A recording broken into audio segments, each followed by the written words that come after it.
The U.S. and our neighbor to the north have hit a dead end. President Donald Trump says he's ending all trade negotiations with Canada because of a TV ad that opposes U.S. tariffs. Trump says the ad misstates the facts and that Canada's egregious behavior is aimed at influencing U.S. courts. Canadian Prime Minister Mark Carney said he wants to double his country's exports to countries outside the U.S. because of the threat posed by tariffs. Correspondent Donna Warder says the anti-tariff ad featured snippets of a 1987 speech by President Reagan.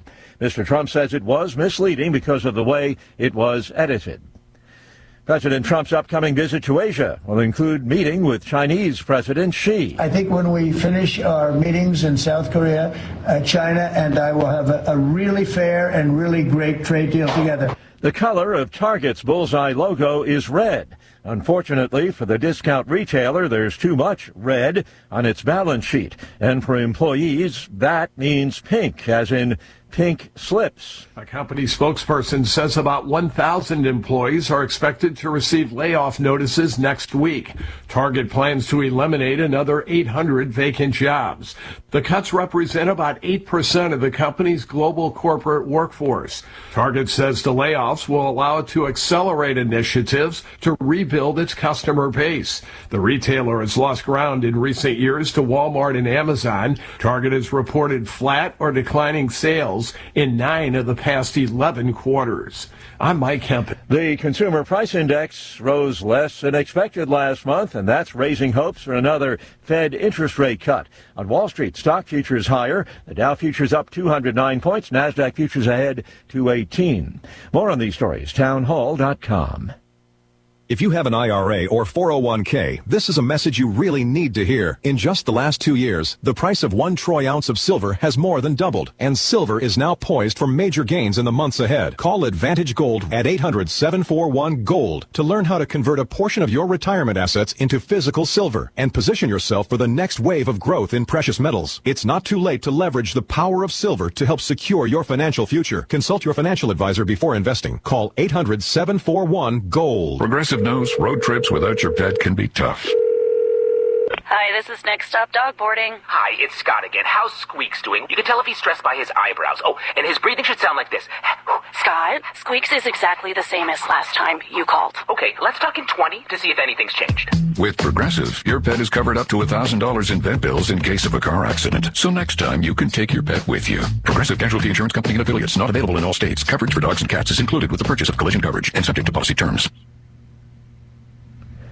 Lithuania says Russian military aircraft briefly violated its airspace last evening. 2 Spanish fighter jets, which had been doing NATO air policing missions, were scrambled to the area. The Russian Su-30 jet and Il-78 refueling aircraft then flew away after roughly 18 seconds. Lithuanian President Gitanas Nausėda condemned the breach.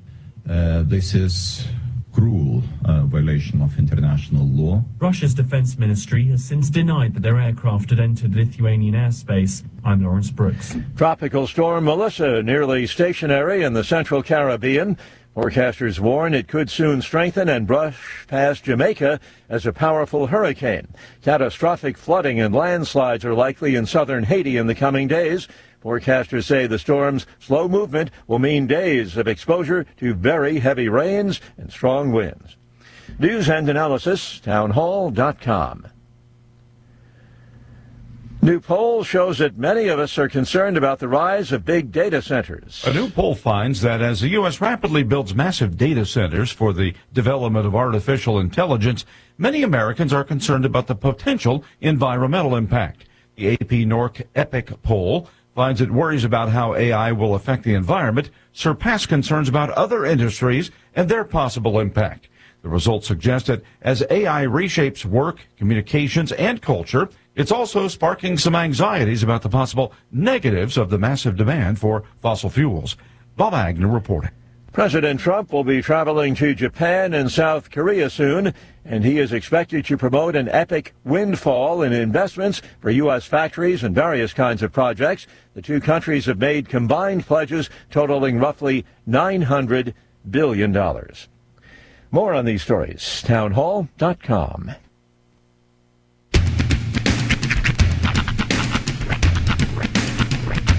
What in the wide, wide world of sports is going on here? I promise you, whatever scum did this, not one man on this force will rest for 1 minute until he's behind bars. Now let's grab a bite to eat. Yeah, come on. I feel the hot wind on my shoulder, and the touch of a world that is older. I hit the switch and check the number. I leave it on and then I slumber. I hear the rhythm, I'm ringing through it. Flamenco guitar and cumbia music. I hear the talking of the DJ. The Javelin, what does he say? I'm on a Mexican radio. I'm on a Mexican radio. Broadcasting live from high atop the J.P. White Building in downtown Roswell, New Mexico. It's Mornings with Mike Winters on 106.5 Roswell's Talk FM. Is that what I sound like when I talk? Now, here's your host, Mike Winters.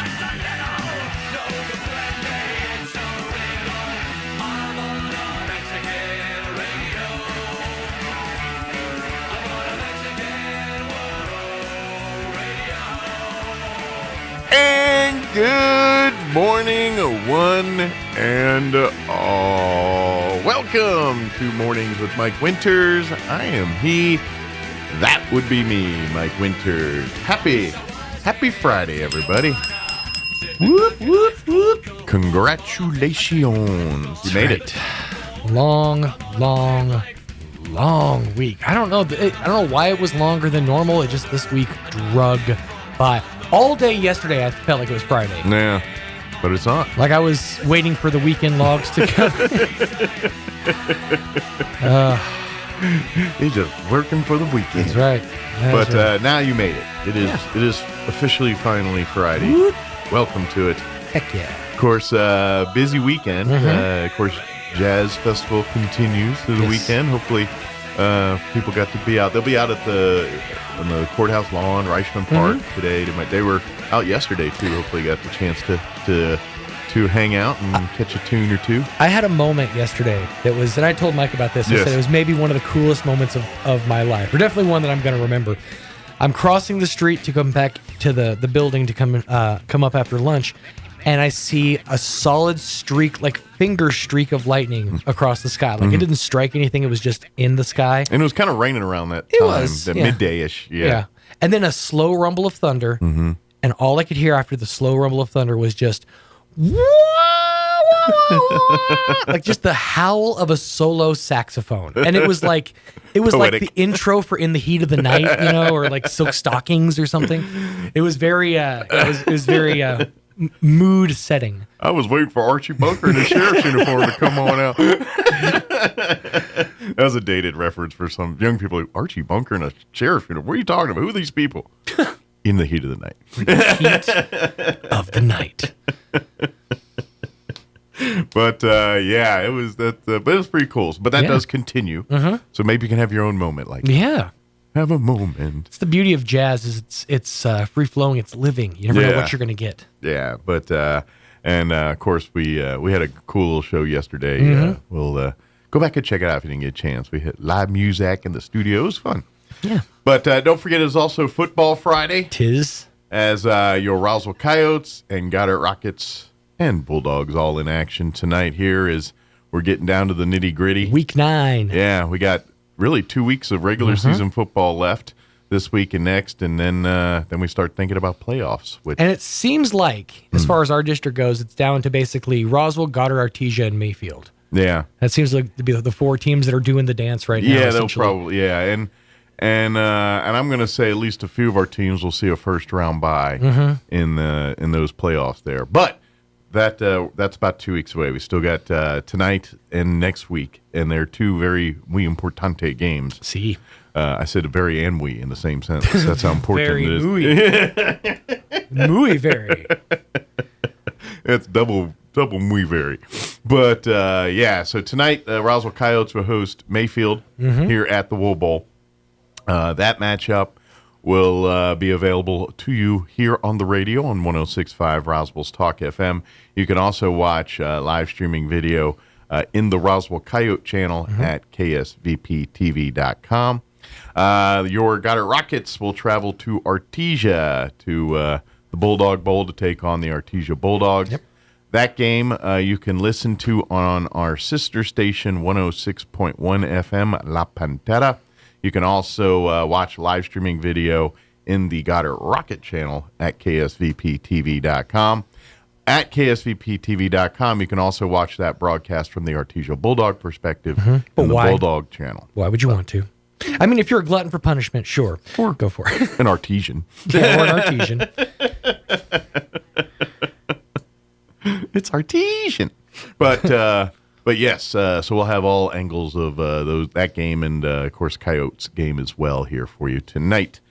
And, of course, and this is what I've found a lot of people like to do. I wouldn't know. I sit in this little room on Friday nights, but I hear tell that when folks like to go out to the stadium and then get on their phones, so they're at the game watching the game and they're using their phone as like instant replay because with the internet it's about a minute or so behind live field action depending on the internet. It could be a little less, could be more. But anyway, people then get to rewatch it right after the play and see like, oh, do you see this? And so it's like pocket instant replay. Be that guy like when Roswell has like a punt return for a touchdown or something like that, kickoff return for a touchdown.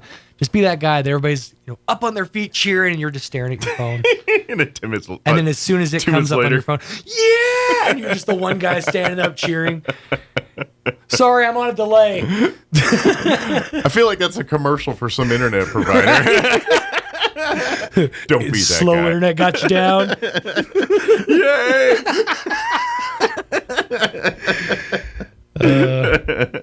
We'll see that soon. We want credit. We want cutting that action. If I see that commercial, I'm going to be writing the company, being like, "Y'all stole my idea. Right. I appreciate you listening. Yes. Now, where's my check? Where's our cut?" That's right. But yes, so but we will have all the football action for you here tonight. Indeed. So. And tomorrow from 10 to 1 will be myself and Miss Claudia from La Pantera 106.1. Will be out broadcasting live for Roswell Honda's Paint Roswell Honda Pink event. Painting it pink, yeah. That's right. So I believe they're going to be doing the drawing for the purses tomorrow. At 1 o'clock sharp. So if you haven't entered that drawing yet, you've got until about midday tomorrow to get that done. And they'll be doing the check presentation to the Chaves County Cancer Fund. Yeah, and so if you want to contribute to that, every car sold at Roswell Honda this month, a portion of the sale goes back to the Chaves County Cancer Fund, which is a great local organization that helps families dealing with cancer. They help cover the ancillary stuff while the family is, focusing on treatment, things like that. A lot of times, particularly if the family member fighting the cancer is your breadwinner, a lot of times getting bills paid, getting utility. So the Chaves County Cancer Funds helps families take care of that stuff, making sure that the light bill's paid, that the water bill's paid, that things like that, and making sure the family's taken care of. Just one time in my life, I want to see somebody try to deposit one of those giant checks. Happy Gilmore style. Walking into the bank. Yeah, exactly. Happy Gilmore style. Subway at the bottom. I want to see the checkbook that has all 70 checks. I know. Hold on. Let me just tear this out. Can I get Looney Tune characters on mine, please? I prefer Snoopy giant checks. Voltron, please. But yeah, so that will be tomorrow. But you can still enter. So, and I think like anytime you take a test drive, you get to enter into the drawing for the purses. It's one ticket just for stopping by. You get 3 tickets with a qualified test drive or a service like an oil change or tire rotation, and 5 tickets with a vehicle purchase. And then I believe if you come out tomorrow and donate $20, they're going to hook you up with a big taco plate. If I remember talking with Stacy. Okay. A while back about the event, and I think if you make they're going to be grilling. Like we're going to be giving away hot dogs for free. You can have one, but if you want better food, bring $20, donate it to the Cancer Fund. They'll give you a big plate of delicious tacos. That sounds fantastic. That's my understanding. Believe I'll be making a donation tomorrow then. No offense to Thomas's hot dogs, but they ain't tacos. They're fine. They're fine. I always tell myself before events, like, I'm going to stop at the store. I'm going to get me a pack of better cheddars and have them grilled up. I never do. No. It just slips my mind. One of these days. Bring Scrapple. Right. Or you could pull the, and I won't mention who the person is by name, but we had a certain listener, fan, who would bring their pack of Hebrew National hot dogs because they were kosher. Do that move, but bring Nathan's hot dogs and say, I can only eat Nathan's hot dogs because of my contractual obligation with my eating contest. I'm a member of the Coney Island Eating Society, so I only eat Nathan's. If you could whip these up for me. I have a brand deal. Which, by the way, I think Nathan's are kosher too. Are they? I know they're all beef. Okay. I don't know, but I don't know if they get the actual blessing. But see, and that's the thing that always gets me about Hebrew National, because to get a kosher sign or whatever, don't you have to have like a rabbi there? Yeah, it's got to. Well, it's more than that. It's the way the animal's slaughtered. It has to have a blessing. Yeah, it's a whole thing. But does Hebrew National just have like an on-site rabbi at their factories? That, like, as they're going out the door, he's like, Chazon Mashallah. I don't know what they do. I don't either. But yeah, I would imagine maybe that they just have a rabbi that's their whole day job is to kosherize meat. Yeah, maybe. Just that would really. I mean, you're at the synagogue on a Saturday for temple or whatever. Like, what do you do? I bless the hot dogs. I mean, that's yeah. That's the only way I know how it works. I bless wieners, but only on Thursdays. I mean, I don't know. I guess they taste good. That's how I know. All right, let me give the rundown. We do have a busy show for you today. Today is World Polio Day, and we're going to have our some Rotarians join us, and as Rotary is a big supporter and for World Polio Day, so we'll talk a little bit about some of their initiatives and also give us an update on what's going on with Rotary. So we'll chit-chat with Rotary here in just a few. In the 8 o'clock hour, about 8:15 or so, we'll have the Roswell Public Library join us. I believe it's going to be Diana Bernal joining us, just giving us an update. I know Dia de los Muertos is right around the corner here, so we'll talk about that and other upcoming events with the library. Then Amy McVeigh-Teas with the Historical Society will join us in the 9 o'clock hour, and we'll talk a little update. I know we'll talk about some of their events on Museum Day, but some other upcoming events and things as well through the Historical Society. Plus, we'll have all of your newses of the local and national variety, your Wall Street business updates, and other features and whatever else, sports and whatever else we can come up with for today's show. Before we do any of that, let's take a look at your weather, and I'm looking and I'm liking pretty nice weather for the weekend. Weather this hour brought to you by Southwest Bearing under new ownership.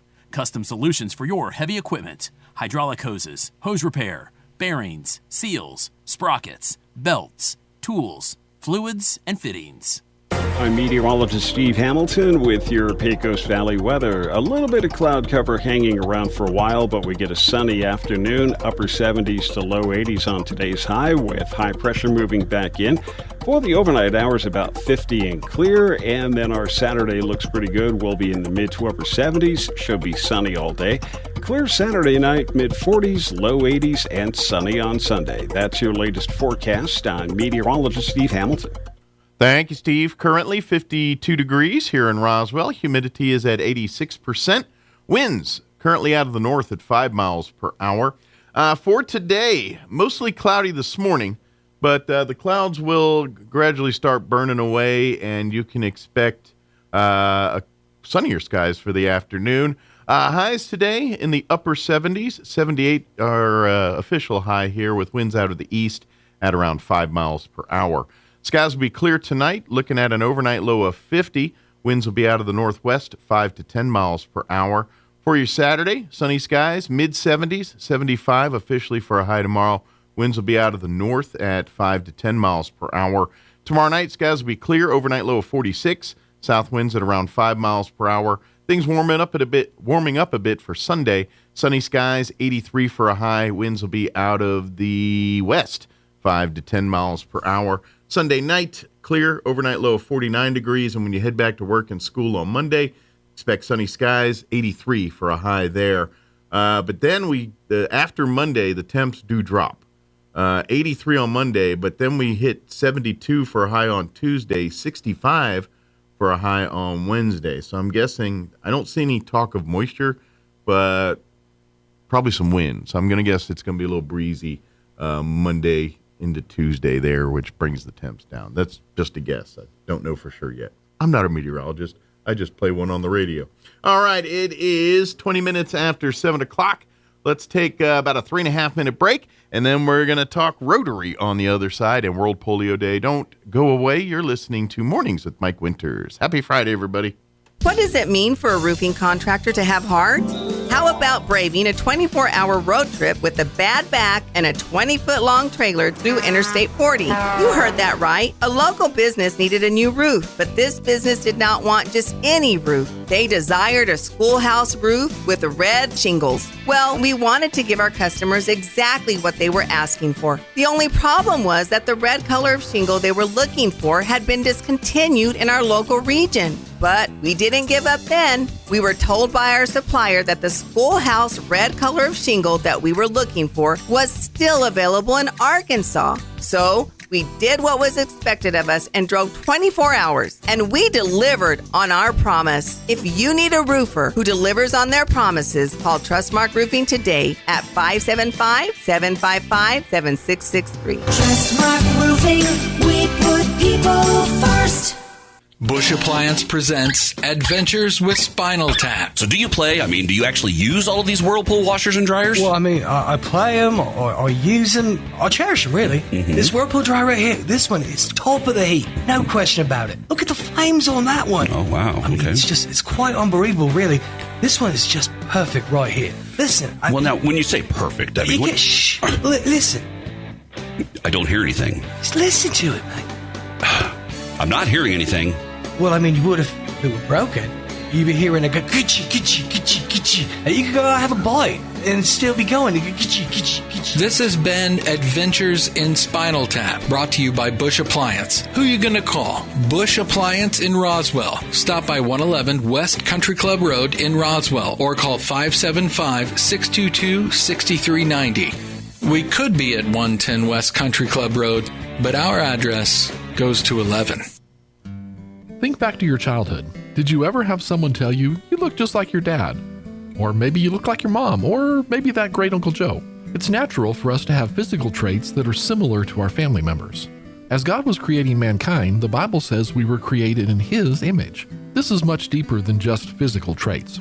This is about our soul yearning to be like Him. From the beginning of time, we were meant to carry the spiritual traits of our Father. However, that same mankind He created chose to go away from those traits. To bring us back into relationship with Him, God sent His Son as a sacrifice to make us once again look like Him. God offers us His saving grace so that our sins are covered and we can look like Him once again. Jesus set that example for us to follow, just like a big brother should. So join us as we study together to learn how to look more like Jesus.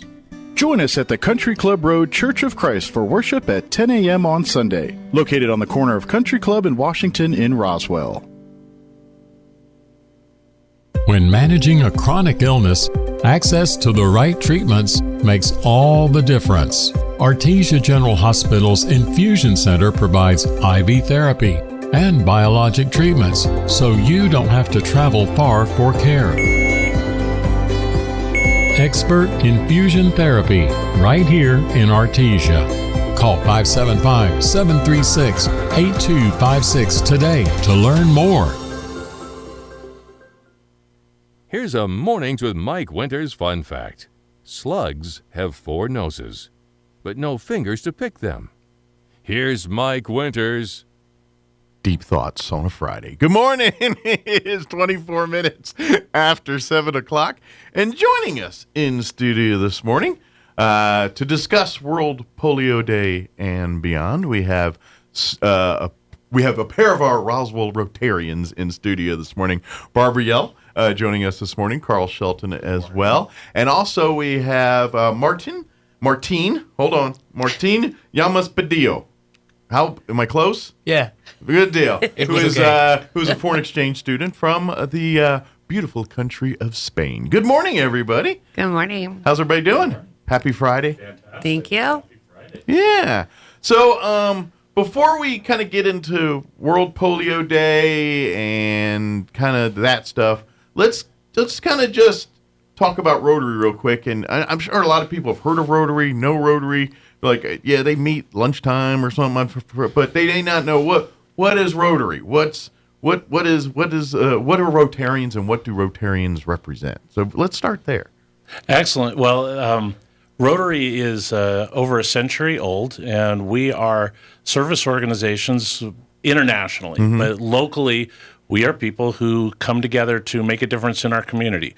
We do service projects. We support any number of activities, including youth exchange. Sure. But we do park cleanups. We build ramps. You guys were out doing a breakfast or one of our clubs.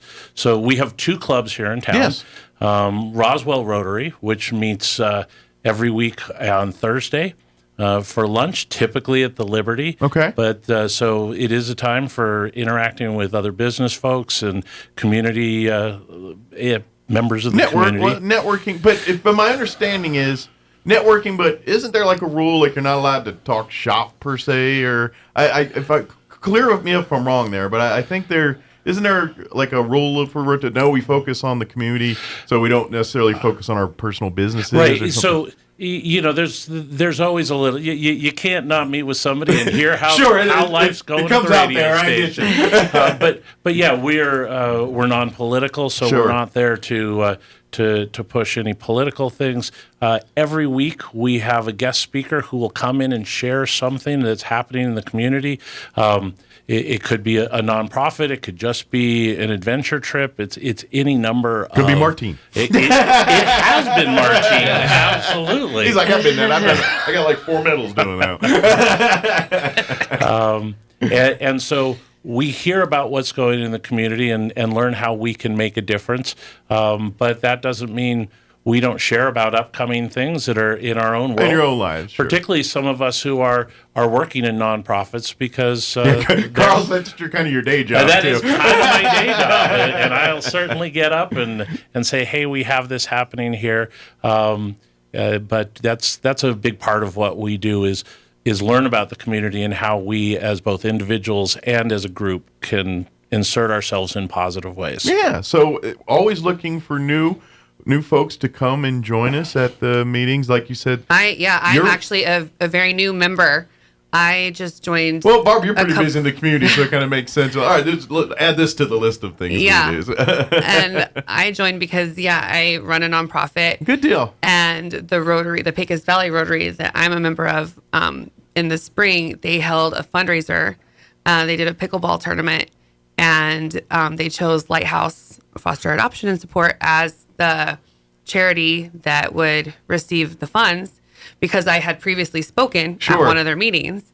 And so that is kind of how it led to me getting involved. Brought you to the Rotarian world here, too. Yeah. So when does the Pecos Valley Rotarians meet? Right. They meet on the 1st, 3rd, and 5th Wednesdays. Very good. At the Snazzy Pig. At the Snazzy Pig there, and lunch is provided and everything there for that one. Mm-hmm. And then the Roswell Rotarians, they meet at the Liberty. We meet at the Liberty at noon, and you come up a little bit early. Yeah. And every Thursday. Every Thursday, and so if you're interested in that, you can come by to either of those meetings, or if you happen to know a Rotarian, I'm sure they would love to invite you to the meeting, and they can bring you as a guest and introduce you to everybody and things like that too. And if you have a topic that's important, you can reach out to us and say, is there an opportunity?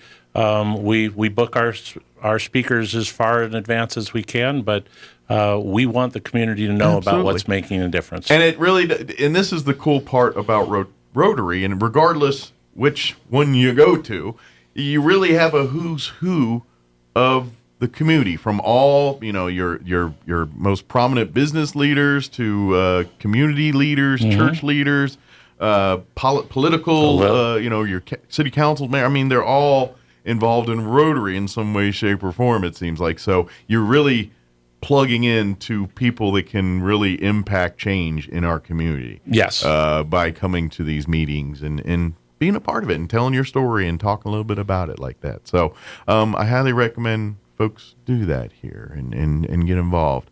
Before we get to March, you're going to be the highlight of the show here, so we're gonna, you know what I'm saying? Drag you and tease it out.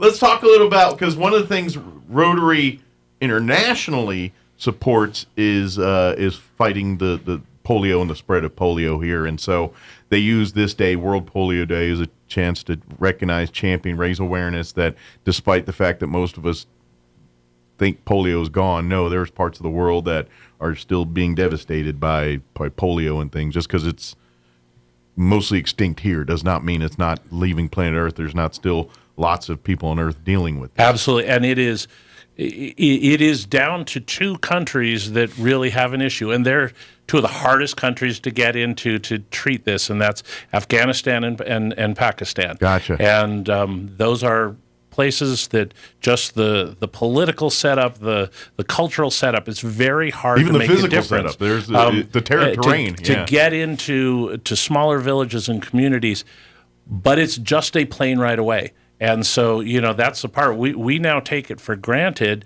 We've got herd immunity here, but all it takes is somebody to come in, and now we're beginning to deal with a crisis in the countries that are there. So, and polio, because Rotary has been so involved, along with UNICEF and the Bill and Melinda Gates Foundation, in making the political influences to getting medicine, it costs pennies to do an inoculation for children anywhere, but it's about getting in there. And so in any way that somebody can support that, whether it's money or encouraging their elected officials, this is still an important issue in our world. Absolutely. So, well, and it's because, like you said, this is an easy fix. If we just bring down the stupid political barriers or whatever you want to call that, to say, no, these people need inoculations. They need the shots. They're right here. We got plenty of them.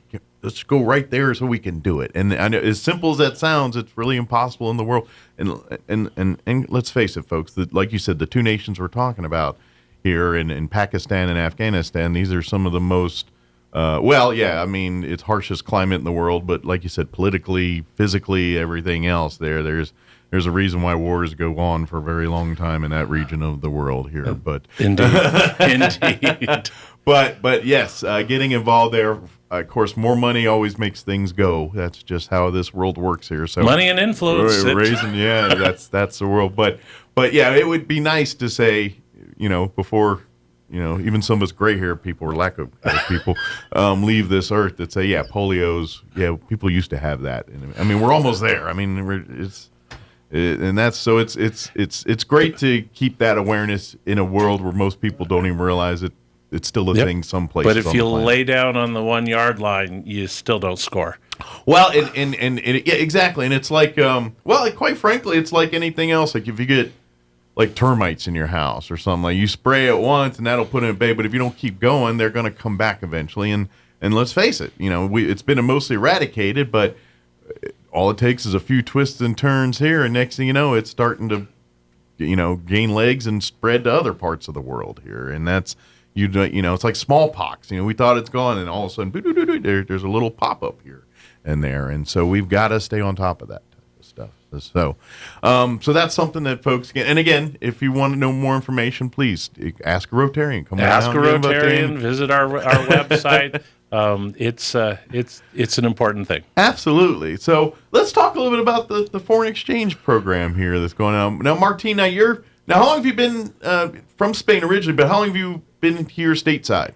2 months. So 2 months now. Yeah. Just now I'm curious, because your English is very good. Did you speak English well? Was that part of the requirement to come, or do you learn that? No, it's like part of the requirement. Okay. But I had had some lessons of English in Spain, but like in school, it's a mandatory subject for all the people. Just curious, at what grade did they start teaching you English? We don't. Do we have grades? We don't have grades, but I have.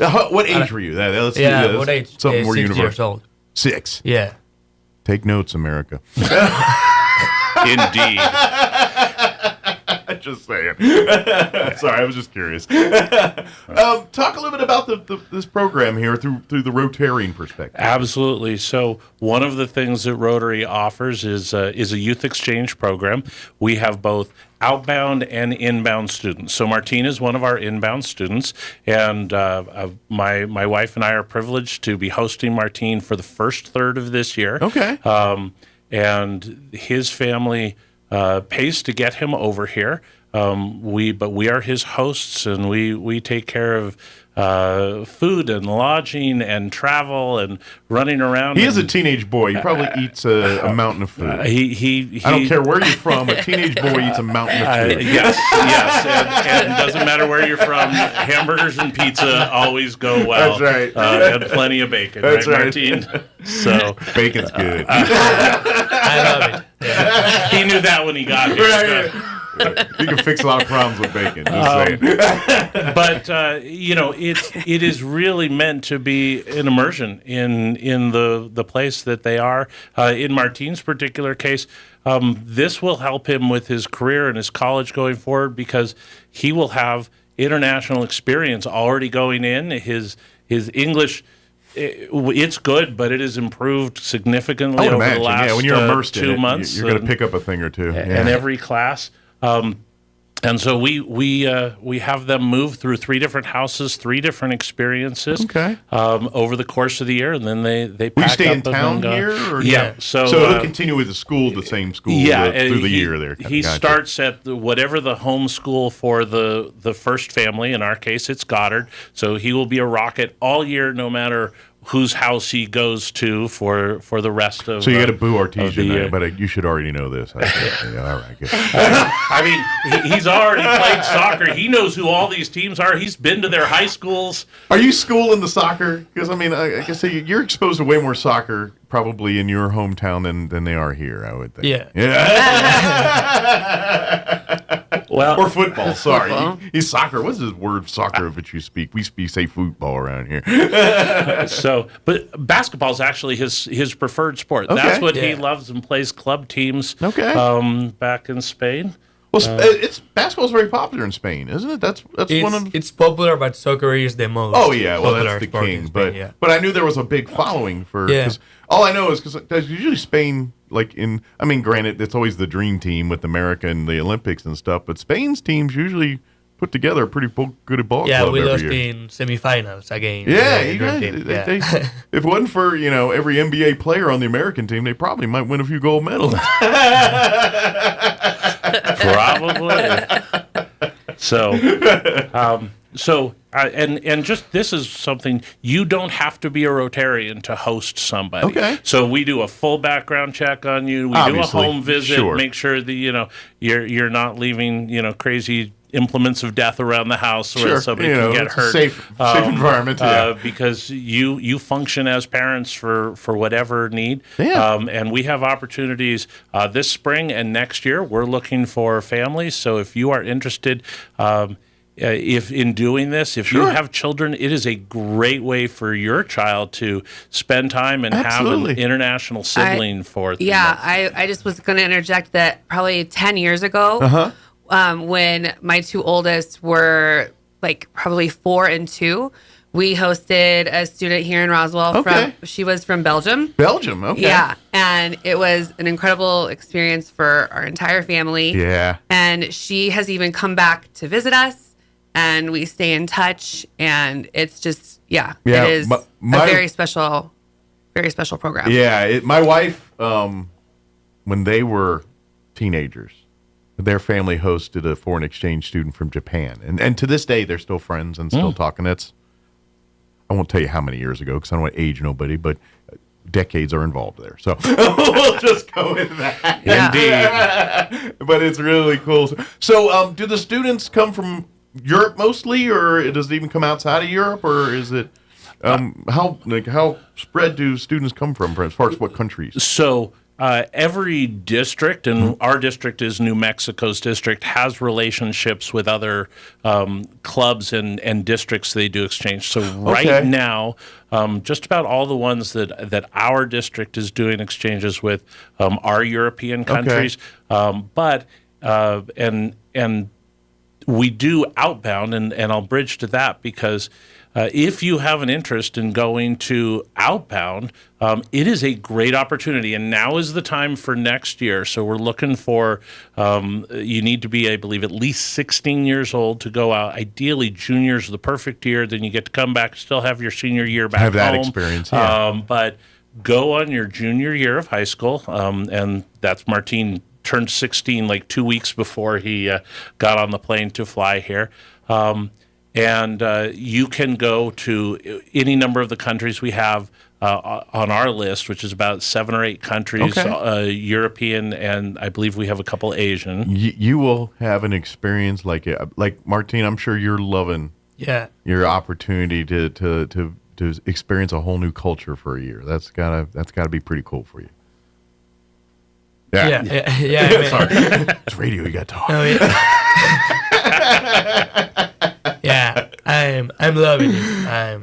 And so to have that opportunity for your child to do it, trust me, through scouting, when I went to a World Jamboree, I did get an opportunity to spend a couple days living with an Australian family over the Christmas holiday. And so I got to see their customs, traditions, eating, and I only got to do it for like 2 days. I didn't get to spend a whole year, but it was one of the coolest 2 days, and here I am 50 still talking about that experience. Yeah. So it's pretty cool. So if you're interested, please, I think you're doing a huge service for your child by giving them an opportunity to experience life in another world for that an entire worldview year. is it's just life changing in the way you understand that things work together. Yeah. And that we don't all act and behave the same. So Martin was particularly surprised when he got here. So what's the biggest surprise? The people that don't walk in the streets. That's the thing that most surprised me. I mean, in Spain, if you go to the street, there are like thousands of people walking on the streets, and there are cars too, but here are only cars driving. Yeah, man. No one's standing in the streets around here, or certainly not working on them, apparently. Another story for another day. Yeah.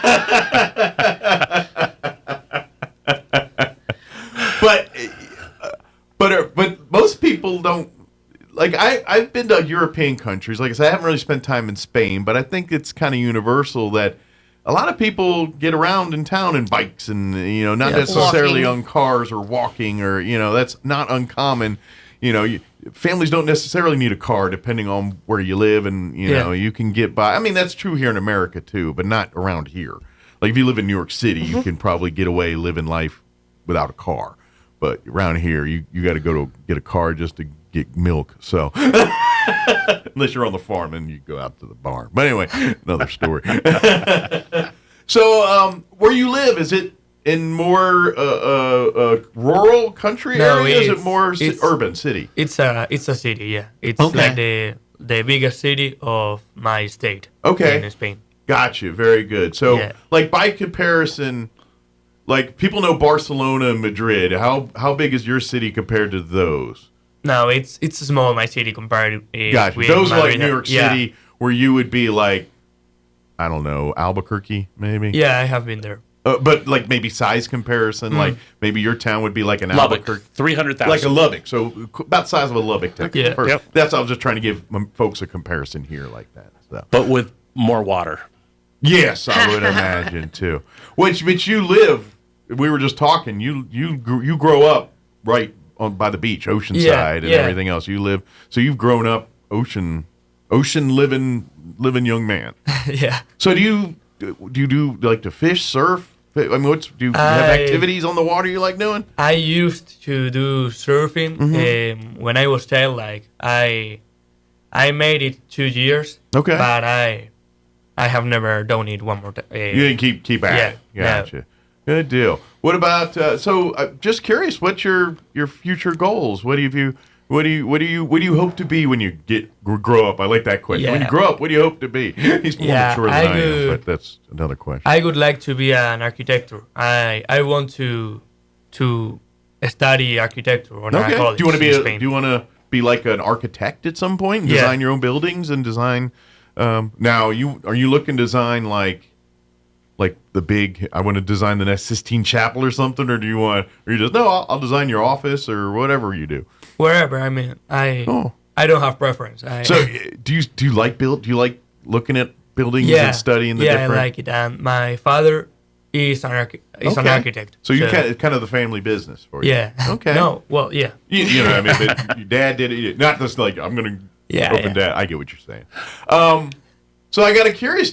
When you go to places, do you study the buildings and study why they look, and do you get fascinated by that? I don't study them, but I look them. Because I would imagine living here in southeast New Mexico, in Roswell, these buildings look way different than what you're dealing with in Spain.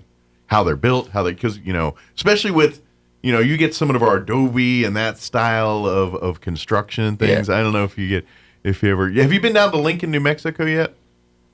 Where Billy the Kid and all that is? Oh yeah, we were out to Fort Stanton. And, okay, yeah. Well, if you go back in there, go take it because they got there is a in the town of Lincoln itself. They have a little.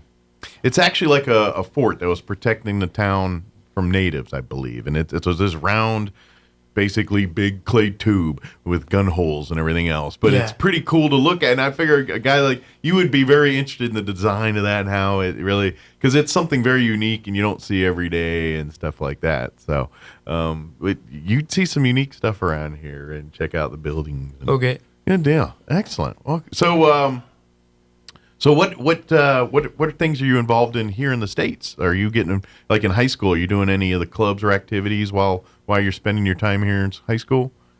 Sports or anything? Yeah, sports. I was on the soccer team, but the soccer season's in, so you're done. 2 days ago. Gotcha. And now I'm on the basketball team. Okay, so you're going to play basketball here? Yeah. All right, so we're going to be calling your name. Should I give the announcers some heads up? Yeah, practice that last name. They're going to call you Padillo, just saying. Padillo makes the shot, that's what they're going to say. I'll warn them.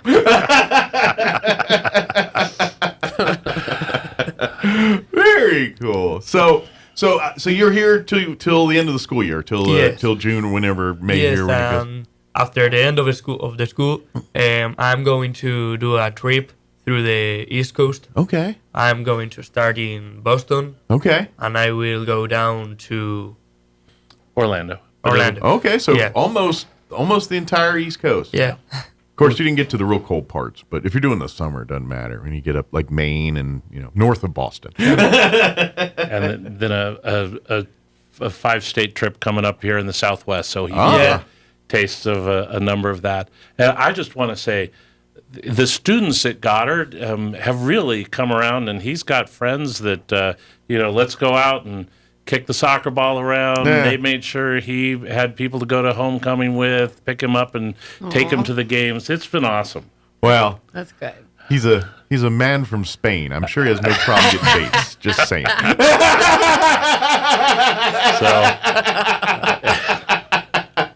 He's like, I'm sure there was ladies lining up to go to homecoming with him. No comment. But he's been very, very warmly received and awesome. And made friends and speaking as the pseudo parent, I'll speak highly of the kids here coming in, introducing themselves, shaking my hand, and giving me comfort. So kudos to the students at Goddard for the way they've embraced it. So. Brought him and took him under their wing and hanging out. And that's cool. So I got to ask, what's your favorite thing so far you've been here? Like favorite foods, hangouts? What's been the things you've enjoyed most in your first 2 months in Roswell? Maybe like the high school because just the friends and the friends, the high school, because in Spain it's completely different. Okay, how's it different? I mean, in Spain, for each city, we have like maybe 30 like high schools. But our high schools are like for example, the school that I went in Spain, Mm-hmm. we have like the same number of persons on the entire school that is from grade 1 to grade 12. Okay. Than here from grade 9 to grade 12. Gotcha. So, so you see the same people the entire school career pretty much. And the entire day, right? You move as a group through all the classes. So you started with them from first, and y'all will be crossing the stage at the end together. 8 hours a day together. They don't even change subjects. Yeah, the together. first day of the school. Well, I hope you like that. Like them at the beginning because you're with them a long time if you don't. Yeah. Okay. So nothing else. You get a break from the ones you didn't like, I guess, for a year. Yeah. Very cool. So I'm curious: is there American foods that really creep you out? That you've like? Is there things that we eat here that you're just like, I don't know if I'm ready to try that yet? I'm weird with my tastes in food. Okay, you're kind of picky eater. Yes. Yes. Okay. Yeah, sure. Sorry. No, I forget your English. Yeah, I forget. There's certain words that just don't probably jive to you. It's okay. Like the fast food.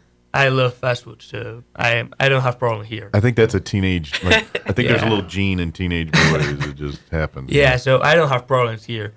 Yeah. Good deal. Okay, I was just wondering. I didn't know if you're like, wow, that's nasty. We have because let's face it, Spanish cuisine is some of the best cuisine on the planet. You know, when it comes to people sleep on European.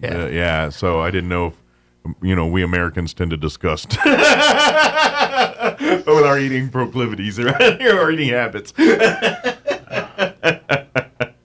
Very good. Let's you had mentioned if there's people interested in being a part of this program either as a host family or perhaps sending your student to a foreign country to be a student. How does one start getting information about that and start that ball rolling? Excellent. So there's a website for Rotary Youth Exchange. Just look us up and you can apply there.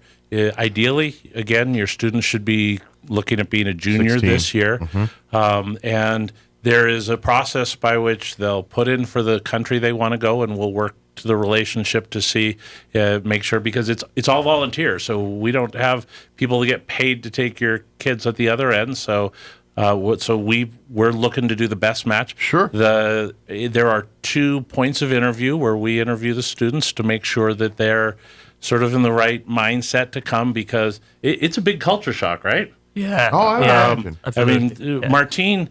His visa got a little delayed, so he flew in on a Monday, got off the last flight here at Roswell, got into classes Tuesday, and on Wednesday he was there for the entire day from 8 through basketball practice getting done at 7 without even getting over jet lag. Wow. So it's not usually quite like that, but...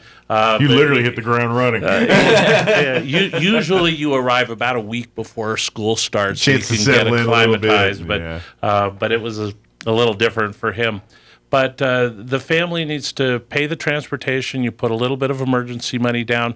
The total cost for a family for something like this is probably between $6,000 and $7,000. Which, when you look at other that's actually very affordable. Yeah, and you're not going to feed them all year, and you're not, I mean, you take a little off the top right there. Absolutely. With your teenagers. So, and then it's a great opportunity. They'll put in the country, and we'll do our best to match that country or a similar country so they can get that type of experience. They come out and they meet the exchange students that are inbound that have met. So there's a time where they all go out and have a weekend together, and they get to say, well, what's that like? And how's that? So it's absolutely, it's great fun. Absolutely. I'm just curious, how often do you get to talk to your family back home? Do you try to check in weekly at least, or how does that work? Yeah, weekly, more or less. Good deal. mean, yeah. Once a week, or some weeks I ask. How are they doing? How's your mom and dad doing with this? They kind of... Perfect, I mean. Okay, I didn't know if they're, Yeah. I didn't know if you got one that your mom's always like, oh, hurry up and come home. You get that side. I didn't know. All moms, you know. Well, and they have a girl from Brazil in their house right now. Oh, cool. So yeah, it's part of the exchange. Oh, so they're like forgotten about you. They're all in your room. They're all doting over the Brazilian lady. Yeah. He couldn't have left to go home even if he wanted to. His bed was occupied. So, but in the Navy, they call that hot cotton. So we don't have in his club, in his area, it's a requirement. It's not a requirement here that if you send your student that you would host a student. But we'd sure like it because it creates opportunities for more to come. Absolutely, and it's very cool. Well, I'm very glad you got to experience this, and I love to. I got to ask before we go. We're almost out of time. What's on the bucket list before you leave to go back to Spain? What's something you've got to do here in America before you go back? Probably like visit like New York, Los Angeles, to see the sights. Yeah. Okay. I didn't know if there was a food you wanted to try or an experience you wanted to have, or. No, I mean I just want to experience the American experience. Like, okay. Yeah. The whole deal. Yeah. All right. I don't know. We got to take you to a rodeo so we can get you the full Texas experience. We've been to the fair. Okay. We watched the rodeo. Okay, so you got a cowboy hat yet? Not yet. Okay, me either. Yeah. But I've been here 25 years, so hold on. Very good. Is there anything from the Rotary side we want to? And I'll give you each one more chance to kind of tell people to come out to the individual. But short of that, is there anything we missed in this that we wanted to cover? So I just want to share a couple of the things that we do as a regular basis. We have a stretch of highway that our club regularly cleans up, and we appreciate anybody that comes out and helps us to clean out that stretch. More hands make less work. More hands make less work. We are part of a project to put in statues in Calhoun Park. The Lest We Forget monuments that are going in, raising funds through our foundation to help put those in. There's some really neat statuary that's going to go in there to just help make our community more beautiful. We're partner with New Mexico Ramps, NM Ramps, to build ramps for people who wheelchair accessible, typically at no cost to them. So if you're in need, reach out to NM Ramps. But here locally, we're probably the groups that are going to show up and help build those ramps. And they can be short. You know, they'll meet the ADA requirements, but some of them get quite convoluted. But to make that ramp and come down, and you have a little maze in front of your house. Kind of like that switchback trail at the courthouse. Yeah. But you know, some of the folks that we've gone out and built them for haven't been able to leave their house sometimes in months. It's a game changer for these families. Absolutely. If you need a ramp, the best place is to start with nmramps.org. But if you want to help us come build them, we're looking for people. You do not need great carpentry skills. We show up with all the tools. We just need people to help us carry the pieces together, assemble them, and get the expertise screw to make it sure together. The ramps point in the right direction. It practically arrives like an IKEA set that NM Ramps builds. So it's really just to follow these instructions. Well, if you've seen me ever put a cabinet together, you don't want to give me that as an example. Usually half of it ends up across the room. That's one scout skill I don't have very well. Putting furniture together. But please get involved. And of course, if they're interested in coming to the Roswell Rotary meetings, again, you meet every Thursday at the Liberty. At the Liberty. What time is that? So we get there about 11:30. Our program starts at noon, but we start eating before that. Come on down, see what the fair is for the day, and enjoy they lunch always got with good us. food at the Liberty. You Absolutely. Can't go wrong there. And of course, if you'd like to visit the Pecos Valley Rotary, I know you guys meet the other dates. I'll let you give all those. The 1st, 3rd, and 5th Wednesdays. Yes. And also at noon. Yes. At the Snazzy Pig. At the Snazzy Pig, which still looks like the Snazzy Pig, even though you can't go there. And eat, you can't go there. But on those magical days, you can have lunch. They open up the kitchen and serve out a great meal, and then have, of course, a great meeting here too. And on the 5th Wednesdays, we do something special. So like this fifth Wednesday, we are actually going to be touring the Miniatures Museum. Oh, nice. So very good. So bring your spectacles because yeah. There's also and curiosities, and they are not many, but they're curious. Yeah. So, but very cool. Yeah, if you've never been there, that's a good one. But again, if you really want to find a way to get involved in the community and really get a chance to meet and be involved, and that's what I'd say. As much as this is a service organization, it's a social organization too. And if you're looking to make friends or meet people, come have lunch with us. Come be a part. Martine, thank you so much for spending time with us. And I would love, of course, you got this guy, so we're bound to cross paths here between now and we'd love to. You know what? We got to get you in here before you go, just to kind of give a recap on things you did and do, and where you before you go. So, and then we got to see your big bag of gifts you got to take back to family, because they'll be like alien stufflies and all the things they're going to want. So, thank you guys. Appreciate it. Have a great weekend. Thank you for having us. Anytime. It is 8 o'clock. You're listening to 106.5 Roswell's Talk FM, KEND, Roswell, New Mexico. Talking with the mayor of San Francisco. President Trump is backing off plans for a surge of federal agents into San Francisco. The announcement comes as protesters gathered outside a Coast Guard station near San Francisco.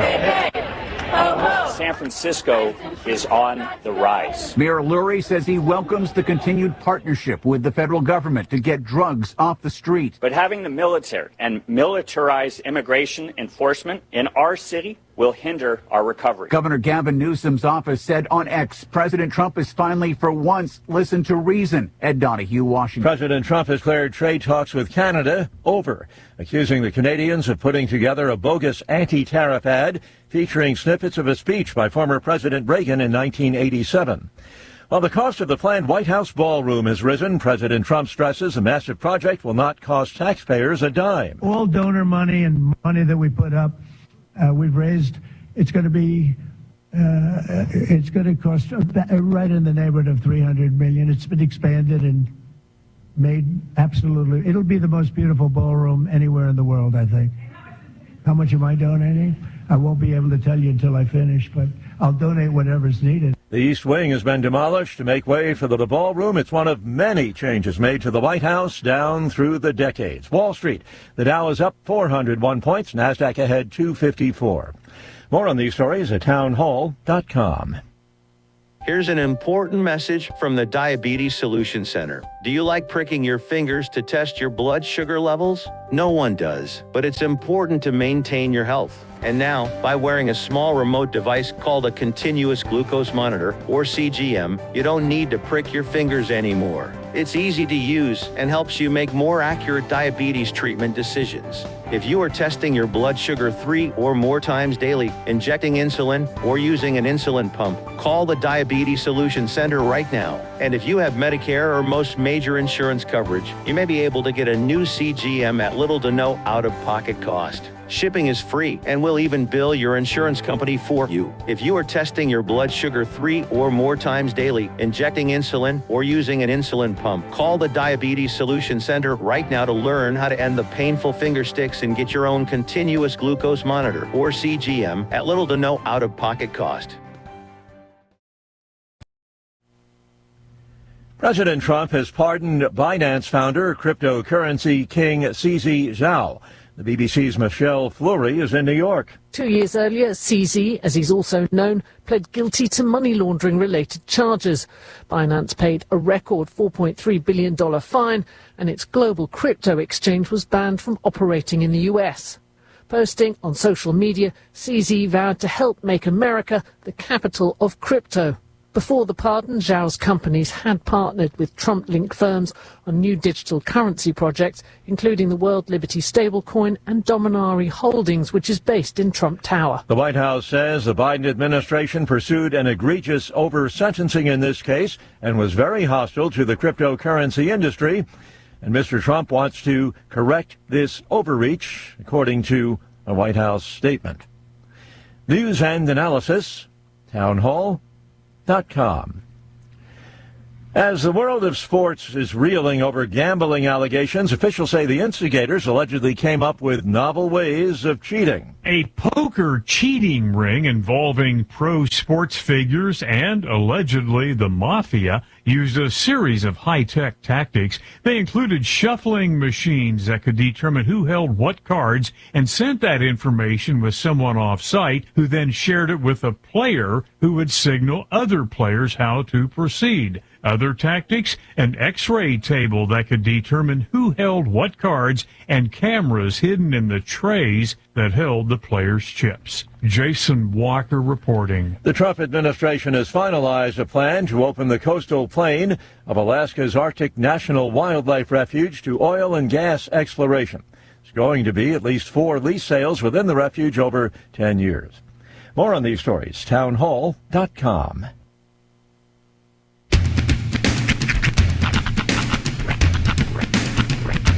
What in the wide, wide world of sports is going on here? I promise you, whatever scum did this, not one man on this force will rest for 1 minute until he's behind bars. Now let's grab a bite to eat. Yeah, come on. I feel the hot wind on my shoulder and the touch of a world that is older. I hit the switch and check the number. I leave it on and then I slumber.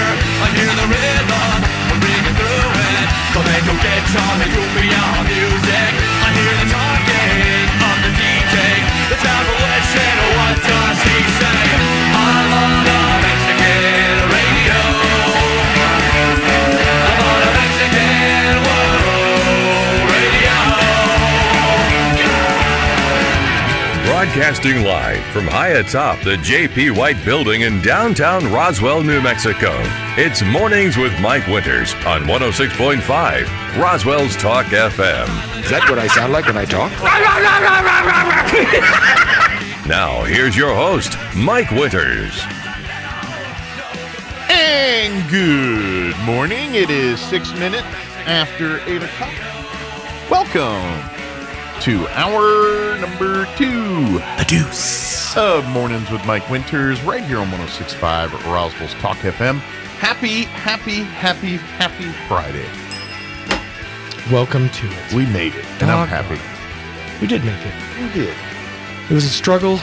Sometimes there were lives lost, but doggone it, we trudged through. Does that blue look like rain, or is it? It's, I was just looking out there. I was like, man, that kind of looks like rainish out. Like it there was a little bit falling this morning as I was taking Rhiannon to school. I got a couple of drops, but the sun's starting to kind of come out and clouds are starting to part a little bit. Yeah, so this is all supposed to clear off. But I was just looking there. I was like, man, all right, so we might get a little more water before this disappears. But happy Friday. Yes. And I hope you're enjoying your day. Indeed. I know, other than, obviously you're going to be painting Roswell Honda pink tomorrow, Yep. but any other plans for the weekend? Tomorrow evening, I believe I'm going to a get-together with a few friends for a Samhain celebration. A what? Samhain. Samhain? What's that? I can't... Sorry? Oh, it's next Saturday. Okay, so then no. Oh, that's right. It was. That's on the 1st. I forgot. Samhain is... it's a celebration of life, essentially. Okay. It's kind of like... It happens around the Halloween season, but it's a celebration of those we lost, not necessarily, celebrating them, but taking their life lessons and applying them to our lives. So it's kind of got a Dia de los Muertos A feel bit to it. of one, yes. So yes. What does one do to celebrate this? There's a couple of different things. Usually involves like personal possessions of somebody, or like a picture of a loved one that you lost, and basically just a time of remembrance, telling stories and getting together. Oh, and lots of food. Okay, I didn't know is there a certain fare of food, or you just no, whatever you bring? Whenever my friends and I get together, there's always just mountains of consumables. I like food. Yeah. She's the expert. This is actually, it's Jocelyn's So it's almost Samhain like a celebration. Dia de los Muertos. Is it like a Wiccan? Yeah. Okay. Yeah. All right. So it's actually the thinning of the veil. Okay. I guess is what they call By the it. thickening of the belly. Yeah. So it's, as it should be. It's a feast, of course, and it's different harvest foods. Okay. So it's kind of like Thanksgiving, Dia de los Muertos, like a kind of a hodgepodge. Yeah. So because Wiccan religion or faith, whatever, however you want to say that, is involved in nature, the seasons, Right. the Mother Nature type. It's kind of the closing of fall, Gotcha. I guess, and then kind of going into Celebrating dark colder. winter. Yeah. So the way we kind of do it is they call it a dumb supper. Okay. So a dumb supper is basically you bring pictures of or objects of people that you've lost. Okay. And we feed them first. Okay. Yes. So They get first dibs on the yeah, grill. Yeah. So we feed them first, and then They're light eaters. Yeah. And it's a moment of remembrance. They get to eat, and then we just kind of commiserate, celebrate, and swap stories, and hang out. And there's always a fire to commence after, usually. Good deal. So this is an outdoor event. Well, Indoor, later. outdoor. Yeah. Later, yeah. Well, the fire part, unless you got a fireplace. Because the thought is you're letting go of your intentions, and you write down your... So it's kind of like the burning of Zozobra at the end of it a little bit. Like almost. things that you This want is to let kind of go. cool. It's almost like a hodgepodge of very popular New Mexico stuff in one event. Yeah, Very so cool. I do it every year, and And you get to Sean eat. just decided he got involved last Okay. year. Mhm. So, now we've kind of made it cool a thing to Sounds like fun. do that. But tomorrow, I think we're looking at lights. Okay. We're going to look at Halloween lights. Holiday lights and all that good Go check stuff. out Jesse's setup. Well, and actually, you could do a Nightmare Before Christmas because in case you haven't noticed, they've started putting the lights around the poles downtown for Christmas. So you can kind of do a Tim Burton theme and go do Halloween and Christmas lights all at the same time. I think me and Misty are going to go to the Heirloom Makers. Oh, out to the patch, out tomorrow to the pumpkin patch morning. up there. Yeah. And Okay. then we'll Pumpkin, look at you want lights. to come back with some gourds? Yeah. Gourds Kind for of. everyone. I just like saying gourds. Yeah. Various holiday gourds, squashes and whatnot. Harvest vegetables. Yeah. Enjoy. Well, cool. See, I knew Enjoy she'd that. have a way better explanation than I did. I'm That's just cool. a observer. Hey. A conscientious observer. I like it. Anytime people get together, eat, and share stories, that's a good thing. So I like it. So Find yourself a friends group that has access to lots of crock pots, because those are the best kinds of get-togethers. I ate so much Velveeta cheese and meatballs. Yeah, I'm just trying to think. I think ours is going to be kind of low key. I don't think I have anything really planned that I know of. Then I say that, but I feel like my wife did tell me something. I don't know. You're cleaning the garage.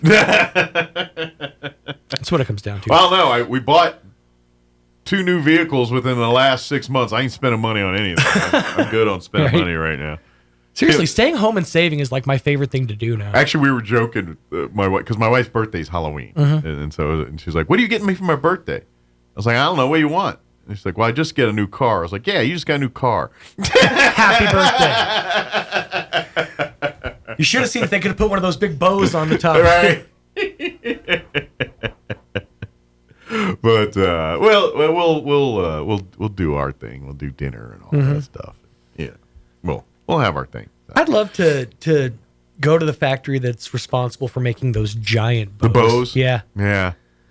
I don't know. You got to talk to a car dealer because I feel like every car dealer has one in a closet. Just somewhere. has one like in house. There's like a prize closet where there's a giant bow sitting there just for an occasion like their this. prop closet. It's giant bow, humongous check, Yeah. and then like the motor for the wacky waving inflatable arm flailing tube man. That's right, and just bags and bags of balloons and 2 helium tanks. Speaking of, I'm finding out more and more that you can, if you have ownership of a wacky waving inflatable arm flailing tube man, you can make them do some very interesting things based on how you tack the parts down. I'll give you an example. There's over here on Main Street, next to the Moon Man printing place. There's a right downtown here. Yeah, there's a souvenir shop.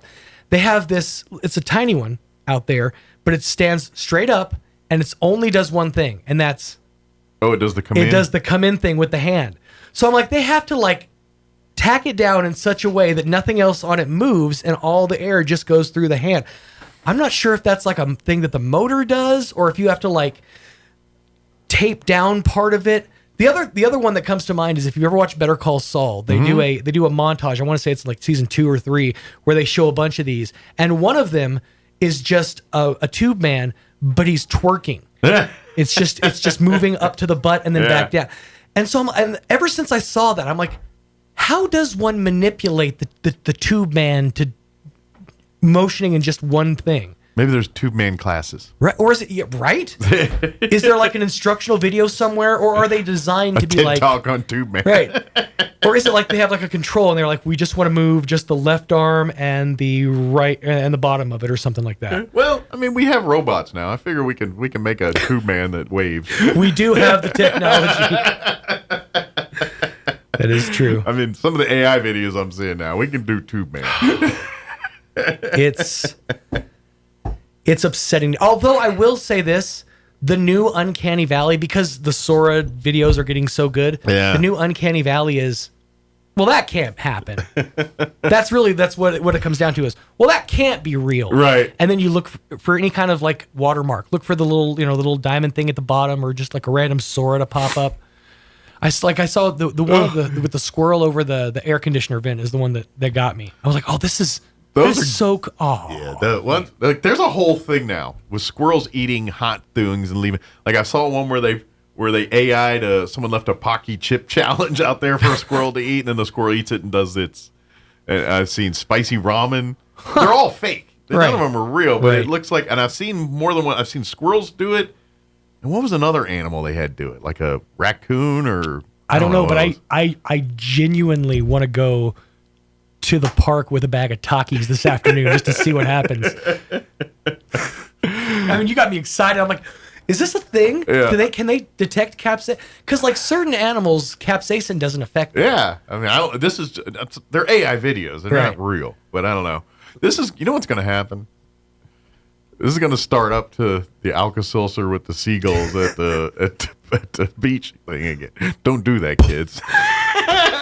Don't do that, okay? However, if you've ever wanted to see the fluffiest fireworks you've ever seen in your life. Yeah. Think a la Randy Johnson hitting that bird. Dude, that is... With the pitch. That is legitimately the second Randy Johnson reference in 20 minutes. Wow. Because I was doing my good news stories. It came out that Randy Johnson will not sign jerseys for fans. Yeah, there's a whole reason behind it. Because it keeps the ones that he signs for charity more valuable. It's actually a very noble reason he does it, yeah. But that's just crazy that that's two Randy Johnson mentions in under an hour. I saw that Randy Johnson interview or whatever he talks about that like last week where it came out because everyone and of course they sold it like he was kind of like being a jerk the way the headline goes, and then you watch and you're like, no, actually that's kind of nice. He puts more stock in when he tries to, for charity and things. So that way, if you get a Randy Johnson signed jersey, you know that was from a charity. Right. That's it's a little more. They got some money for that. It's rare too. Yeah. It makes it a lot more. And rare. it makes it more rare. Yeah. Exactly. So I like that idea. Very, very cool. But he'll sign anything else for you, right? Baseballs anything. or He said he'll ball sign. claps. He signs autographs all the time. By the way, one place, if you really want to upset a celebrity, go to the airport and try to get an autograph. They hate that. Well, do you blame them? I mean, do you want to be harassed? Not at all. Not that you go to the little airport bit. very often, but or a celebrity. But no, not at all. But yeah, that's what I'm saying. If you really want to tick them off, you go to catch them at the airport. They love that. Yeah, I would imagine while they're eating their meal in the middle of a crowded restaurant, they probably love you being accosting them there too. Well, if you ever listen to an Eminem song. Pretty much, if they're in the middle of any of their daily activities other than just standing around, yeah, I'm sure they love you coming up. When I'm eating or feeding my daughter, do not come and speak to me. I don't know you and no, I don't owe you. I'm going to stop right there because that's all I can legally say on the radio. But it's kind of, it's a double-edged sword because at the end of the day, I get it. People are excited. They want to meet you. And how often do you get to meet this person in there other than, you just happen to catch them in a line at a pizza stand or something, you know what I mean? And I also get celebrities. Look, you live a very good lifestyle thanks to these people. Mm-hmm. You're going to have to sacrifice a little. It's true. It comes with the perks of the job. I understand both sides. But that being said, a person has a right to sit down and eat a meal without a bunch of people getting up in their business. So. Yes. Speaking of eating a meal, this is going to take some preparation, but I did manage to bring in the turkey dinner top ramen. Yeah, can I see that? Cup noodles, excuse me. dinner flavor with other natural flavors. Yeah, dinner flavor. I don't know, but it's a novel for the ingredients list on the back here. So yeah. Oh yeah. Yeah, there's really not a lot of giveaway on there. It just says turkey dinner. Yeah. Well, I can tell you there's corn in there because, I mean... Yeah, I see corn. I see peas. I see red things. So I'll prepare this for... I don't know what the red things are. What? Peppers. I'll prepare this for next hour. Okay. So we can sample. All right, we'll give that a try. I actually have 2 other ones at the house, but I took pity on you guys. What's the other ones? Pumpkin pie, and the other one was s'mores. I've actually been sitting on the s'mores one for a while. I'm not sure what to do with it. I'll try that with you. If you want to try it on the radio, right. I will try. I'm not keen on sweet ramen. Yeah, ramen, that feels like it doesn't work for me. The s'mores one especially, like I'm not really sure how that's going to work. Yeah, pumpkin's probably better of the two. Mm-hmm. But I'll go down that road with you. It's chocolate. I'll try it. You and your commitment to chocolate. I admire it. I'll try it. It's admirable. Like the most ghetto ramen I tried, and I don't hate it, but I'll never get it again, is the mac and cheese one. Oh, that's rough. Yeah.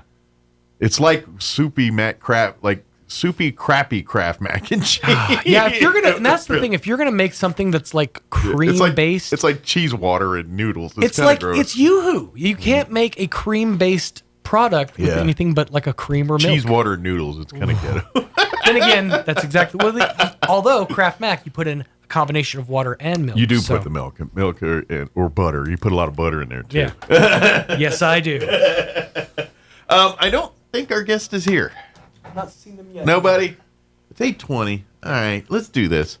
I know what's going to happen. I'm going to get this thing going and... But let's see. We're going to play, since I don't think our guest is coming, we're going to play our interview we had back about 2 weeks ago with the Chavez County Health Council. We had a young man that is going to be participating in their big event that's happening at Eastern Mexico Medical Center tomorrow. It's youth entrepreneurship there from 10 to 2.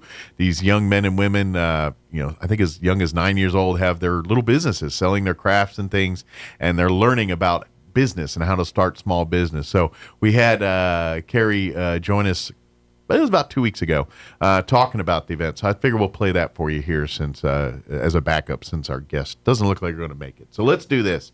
It is 8:21. Let's go ahead and get you up to date with the weather. We'll take about a 3-minute commercial break, and then I'll come back on the other side. If our guest isn't here, then we'll introduce that interview with Carrie talking about the event tomorrow. So don't go away. You're listening to Mornings with Mike Winters. I'm meteorologist Steve Hamilton with your Pecos Valley weather. A little bit of cloud cover hanging around for a while, but we get a sunny afternoon, upper 70s to low 80s on today's high, with high pressure moving back in. For the overnight hours, about 50 and clear, and then our Saturday looks pretty good. We'll be in the mid to upper 70s, should be sunny all day. Clear Saturday night, mid 40s, low 80s, and sunny on Sunday. That's your latest forecast. I'm meteorologist Steve Hamilton. Fall means Graves Farm and Garden is open and ready to help you stock up on fresh, locally grown produce, including squash, zucchini, watermelons, and of course, fresh roasted green chili, from mild to extra hot. The pumpkin patch is open and ready for you to pick your own pumpkins, and there's pumpkin rides each weekend in October. Plus, Graves has a variety of hay as well as oak firewood with delivery available. Open 8:30 to 5 Monday through Saturday, 1 to 5 on Sunday, just 6 miles south of Roswell on the Old Dexter Highway. All the signs to Graves Farm and Garden, where fall time gets its flavor. The ultimate Wi-Fi experience is now available to you thanks to Smart Home Wi-Fi with Plateau. Get fiber to home technology 100 times faster than average household internet speed. Plateau has multiple plans and options to fit your family. With Fast, get true 100 megs per second download and upload speed. With Faster, get true 500 megs of download and upload speeds. And with Fastest, you get 1 gig. Learn more at plateautel.com. Get the speed you need with Plateau. Tried, true.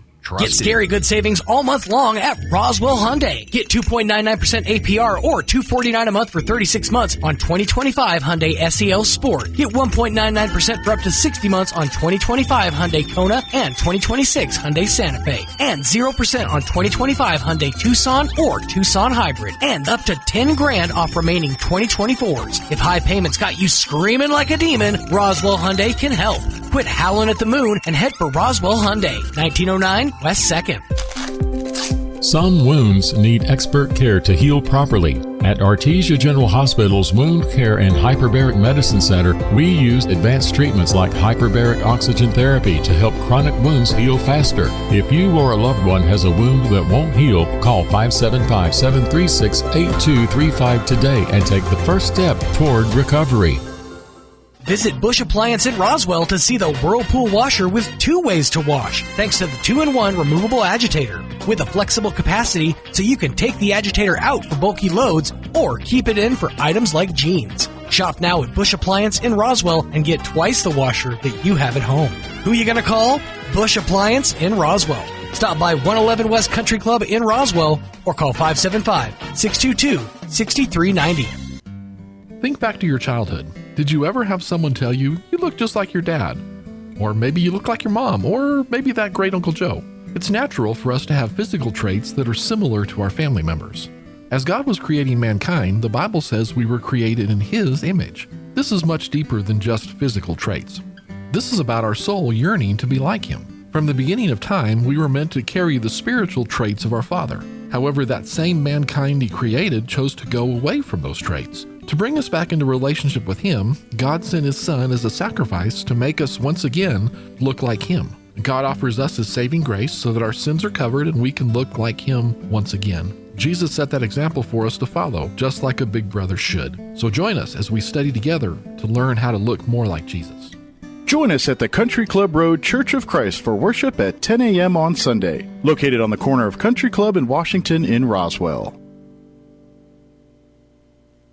Here's a Mornings with Mike Winters fun fact. Sigmund Freud once believed that cocaine could be used to help treat a morphine addiction. Mike used bacon to get over his addiction to beef. Here's Mike Winters. And good morning. It is 25 minutes after 8 o'clock here. Have not seen our guest, so let's do this. Back on the 13th, we had Carrie Moore join us with the Chaves County Health Council and a young man named Nathaniel Lujan, who is part of this young entrepreneur program. I believe it's called the JAG program that they have, where these young men and women as early as, I believe, 9 years old, as young as 9, are starting these little businesses. And so tomorrow they're having their little business fair out at Eastern New Mexico Medical Center from 10 a.m. to 2 p.m. And they're going to have little booths, and they're going to be selling their products and things. And so we'd love to have families and folks come out and support these kids and help them as they're learning the business process. And, of course, buy some great stuff. They got some great products and some great things, too. So here's an interview we had with Carrie and Nathaniel from the Chaves County Health Council. You ready on your end, Jocelyn? So, all right, cool. So here's our interview with them. Enjoy. Carrie Moore back with us. Good morning, Carrie. Good morning. Carrie Moore back with us. Good morning, Carrie. Good morning. And then also Nathaniel Lujan, who's part of your new youth entrepreneurship organization and group. They're actually having a big event, and so he's about to make more money than all of us here at some point. Exactly. Good morning. How are you today? Pretty good. But before we kind of talk about that, for folks that aren't familiar, the Chaves County Health Council, they're a resource for really anything healthcare related, obviously. So if you're new to town and looking for a doctor, or if you have certain needs and things you need and looking for resources, the Chaves County Health Council is that resource. They monitor and run the 211 information line. Right. If you have any questions regarding healthcare, not emergency stuff, you need emergency 911. But if you're new to town and looking for resources, or if you're still dealing with FEMA and flooding and that kind of stuff, 211 is a resource to help you. We can get you connected. Get in touch with other resources to do all that. But when they're not doing that, they're also getting involved with a lot of other, you're together with veterans group, your youth entrepreneur group. Yeah, so we have several different programs that we operate throughout the year. This is our first year, though, doing the youth entrepreneurship. Yeah. It was kind of a last-minute bright idea. Kind of a stuff got thrown at a wall and it started sticking kind of thing. Kind of, yeah. I started seeing all this stuff on Facebook on kid businesses and started researching it because I was like, this is fantastic, as a previous business owner. Sure. I love any time that we can bring kids in and start teaching them. You learned a lot of lessons the hard way. Gosh, yes. She says, smiling very wrong. Yes. But I started researching it, and what we figured out was that basically it was a money grab. So they create all these kid business fairs, but it's kind of like operating a food truck. Give me a vendor fee. Gotcha. And there was nothing going back to the kids. They weren't teaching them how to actually operate a business.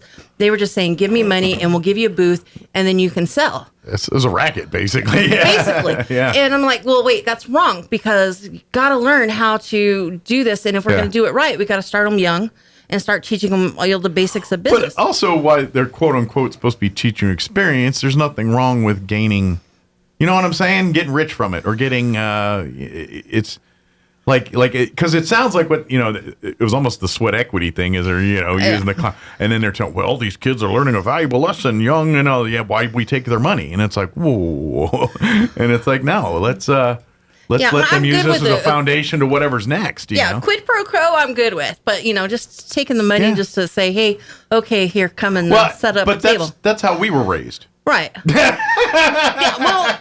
they still do it. Yeah. And, unfortunately, that will be how life is for a lot of them because that's kind of the nature of tabletop events, market type stuff. Sure. It's all about, they use the vendors to create the funds to keep going or as their fundraisers for a lot of them. Mm-hmm.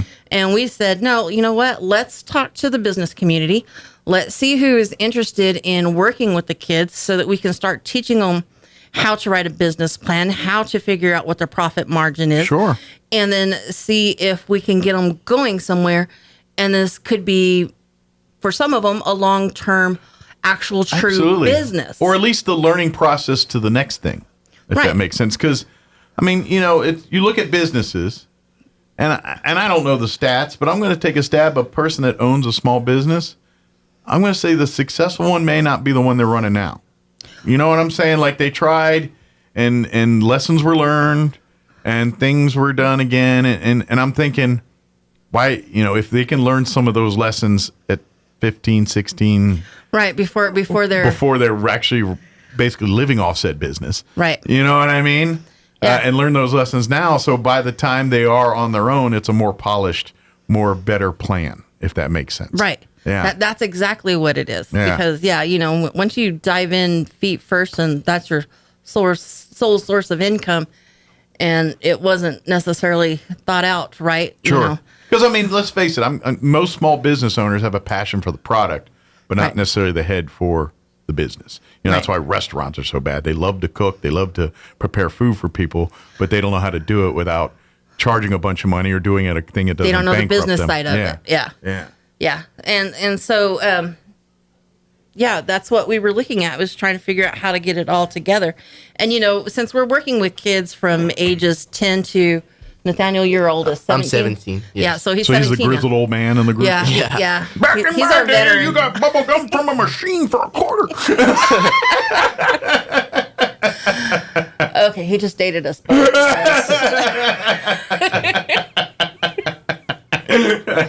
You'll do it soon. Yeah, I'm not that old. I'll get there one day. Old man Nathaniel over here at 17.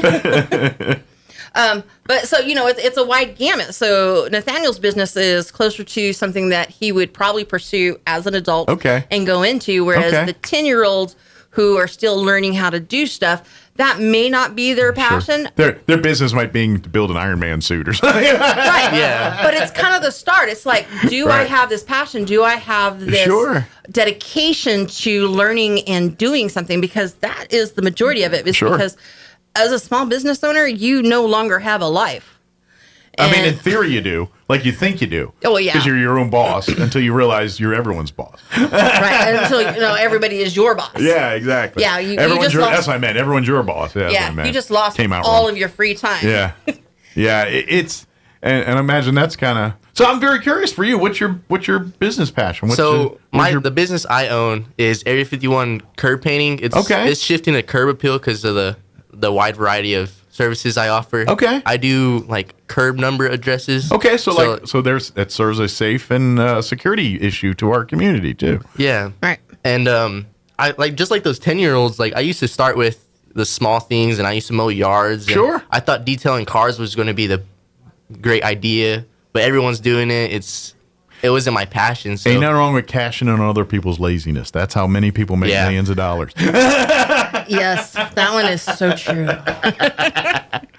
But it sounds like you've had that go-getter mindset from the jump. Yeah, and honestly, it's just narrowed down to painting. Like right now, I'm stuck on this pretty big project. I'm painting 2 houses. Okay. So you do more than just like curb paint. Do you do like house interiors and exteriors and stuff too? Yes. Okay. So you can do more than numbers.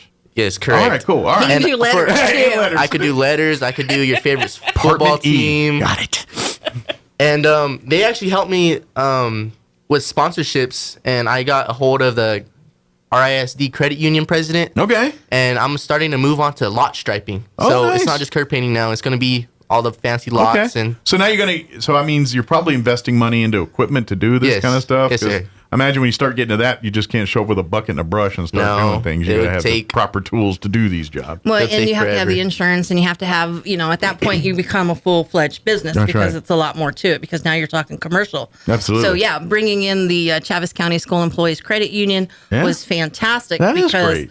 They're like, wait a minute, if we help sponsor, can we? It's like, yes, this is why we're doing this, is to start bringing in the businesses that they have and start. It kind of is a win-win for everybody. I mean, you're getting a start of business, and lending institutions make money by lending you money. That's how they do that. Ironically. But I'm going to take a stab, too, is you probably learned more about that side of business in the last year or two than probably your whole experience of, first I started detailing cars. And because, that part you're just saying, look, I got a bucket and a work ethic. I can figure this out. Yeah, and now you're like, I got a bucket of work ethic and I got a plan. I can really figure this thing out. Yeah, and I have people like the ZAG program and all that stuff backing me up. So it's really nice. That is cool. So like I got to be curious. Like in your vision, like, is this business something you want to continue with, or do you want to morph this into something completely different at some point? Yes, I'll always hold on to this business, but I have bigger plans than this isn't going to be my highlight of my life. Like, do you want to end up being like a big contracting company kind of thing, and like you're building houses and stuff at some point, or? Yes, but after high school, I'm planning on going to college. And after college, be a pilot in the Air Force. So I'm gonna put it on hold. All right. But this is definitely a huge thing I could have in my back pocket, and I would always love doing. Cool. Dude, tail painting. You can paint the stuff on the bombers, on the planes. There you go. You don't need to be a pilot. That's smart. That's kind of. You don't, but I mean, you can kind of you can do that. How they have all their cool decals and call signs. I have a little bit of experience about that too. Yeah, I was in the Air Force. I was a bomb loader. You were? Yeah, I was stationed at Holloman Air Force Base in Alamogordo. I've heard of it. Yeah, I was stationed there, and back in the '90s, we had the stealth fighters. Those planes back there. Oh, the little Nighthawks. Yeah, but those planes. Speaking of art, it only comes out when those planes go to war. But every single one of those planes has how like old World War II planes, like the Memphis Belle, and they have like their logo and everything.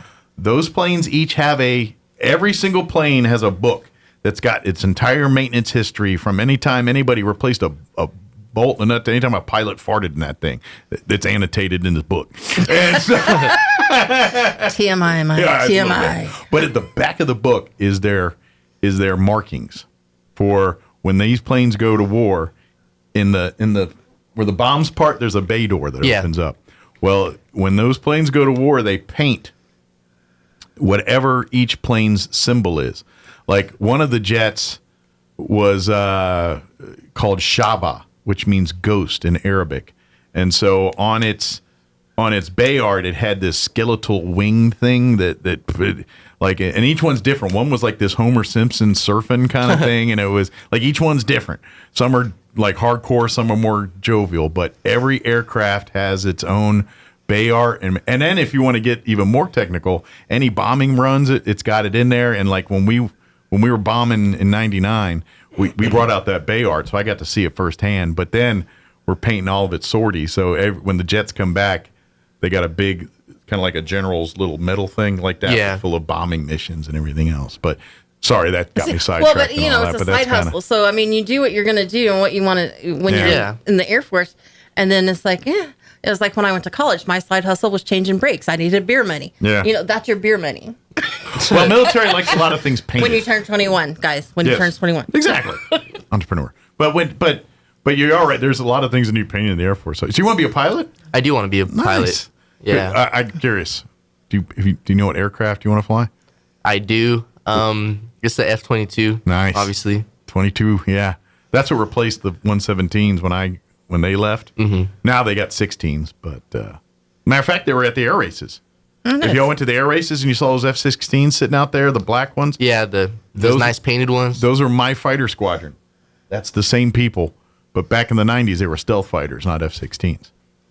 And so they're black. They're the black sheep. There's that's why they had the sheep on them. That's the 8th Fighter Squadron. They're the black sheep. So, but anyway, that's my old fighter squadron. That's cool. So, but anyway. Are they the black sheep then too? Mm-hmm. Yep. That top picture is kind of covered. That's the black sheep right there. It's kind of okay. That's us in Kuwait back in '97, I think it was, something like that. Anyway, but I was. But yeah, all right there. So that's cool. 22s. Those things are bad. Those are nice planes. Yeah, those things are pretty stout. Yeah, they're expensive, but ooh boy. So yeah, I mean, this is what we're doing. We start them young. So I'm curious, what's some of the other businesses that some of the other kids are pursuing in the club right now? So we have got one of our youngest one is making macrame. Okay. Like pot holders and various things. Absolutely. We've got some making incense, a lot of jewelry. A lot of craft stuff. We got one who's doing 3D printing, and he's doing some weird stuff on that. So it gets a little creative on that one. You got an imagination, 3D printer, you can make anything pretty much. So. Yeah, and he had imagination. Because when we were doing the class on, how to create the business part of it, the question was, what would you put on your backpack? And so we had the kids design a backpack, and his was, he wanted to put an LCD screen on the back of his backpack. None of the other kids thought it was cool. And I'm like, dude, that is like fantastic, because you can leave messages on your back as you're going everywhere. I'm like, that's genius. Would have never thought of it. So now it's kind of like an emotion thing. Yeah. And then that's what I said. If you're having a good day, you have thumbs up. If you're having a bad day, don't talk to me. My backpack says back off. No coffee yet. Leave me alone. Exactly. I need to put that on my truck. We've got body scrubs. We've got slime. We've got one who's doing concrete stones, so he's making shapes out of them. Okay. For gardens. Nice. That one's a heavy lifter. All I'm saying is y'all could partner together your businesses there, between him making garden bricks and you out there painting. Yeah. Tell you start a whole business right there. We got a couple that are doing food. We tried to stay away from the food pieces to it. Well, there's a lot of more you moving got pieces health to it. code things to worry about. Yeah, but as long as they stayed inside the cottage law and followed those rules, because everything has to be legit. We're not skating around any of that. So we got a couple who are doing the same health and safety and regulations that any business would apply. These youth have to also agree to and adhere to. So Yep, and that was one of the things with my background, it was like, yep, we will adhere to as a restaurant food. owner, you don't have the luxury of skating those issues and still be open and not get people sick. So. Yeah, so where they all thought they were going to come in and make certain things, by the time they were done with the class, it's like, oh, okay, I can't do this. It's like, no, you can't do that. Yeah. So go back to the drawing board. But this is what's so great about this class, because how many adult business owners think that same way? Thinking, I'm going to start a restaurant because I can make home dinners real good. And yeah, that's great. But can you do it in a commercial production? It's like I can play catch and have football with in the backyard just as good as anybody else, but you ain't gonna see me on Saturday or Sunday out on the field, but doing as well as those people are doing. Exactly. Yeah. We've got one. She's making stuff out of recycled products. Okay. I didn't see all of her pitch on it. Is it like functional art stuff, or is it like? Because you get in that recycled art world, that can take in a lot of different, and that stuff can get expensive too. Yeah, nothing's clicking. Okay. I don't know. Yeah, I didn't see her pitch. She's kind of percolating. Yeah, and she's one of the younger ones too. I'm thinking it was more on the art, but for some reason I'm thinking functional. Well, like a lot of times you'll see people, they'll do recycled art and they'll turn them into like lamps or something that's like a function. So I'm excited to see the rest of her stuff. Like I've seen people turn like purses from old bottle tops or twist tops, and remember when they had all the Sunkist purse and the feed purse bags? is a couple $100 for the purses. Yeah, they're not cheap. So for you collecting can tops, turn it. But anyway, there is a market for that if you do it right. So. Yep. So that's great. They're learning all this stuff. Yeah. So when we first put it out, we started with 26 kids.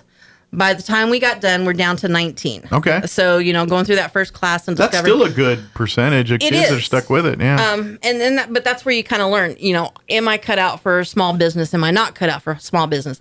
And, there was some of them that just weren't, or it just wasn't their time. And I would even you know what? That's another thing. Time and maturity. Maybe they're not ready yet, but come back in 2 years and maybe there's a different mindset there. Right. That. So, but that's the beauty of youth. Right. and the goal is to keep this project going every year, so that way what we want to do is that this group come in and work with the next group. It would be cool. Like next thing you know, we see, to be honest, I would love to see like Nathaniel here in about 5-10 years come back and you're a business owner and you know what I mean? Yeah. Like you're setting your thing up and you're talking to these kids like, yeah, I started this business sitting in the room with you. It started off with me out detailing cars and then it kind of evolved to, painting house numbers. And now I have a company. I have 12 employees or whatever's going on at that point. You know what I mean? So that's cool. Right. Yeah. It's amazing what imagination who knows and hard work can do. Your next Bezos, Bill Gates, whoever might be hanging out in one of these rooms next thing you know. That was kind of my goal. I made them all sign. Everybody had to do their signatures on, they had to sign their forms. And they're like, can my mom do it? No, I need your signature. That's right. Because this becomes famous someday. When you become famous, I'm selling this. I'm keeping them. Hello. Yeah.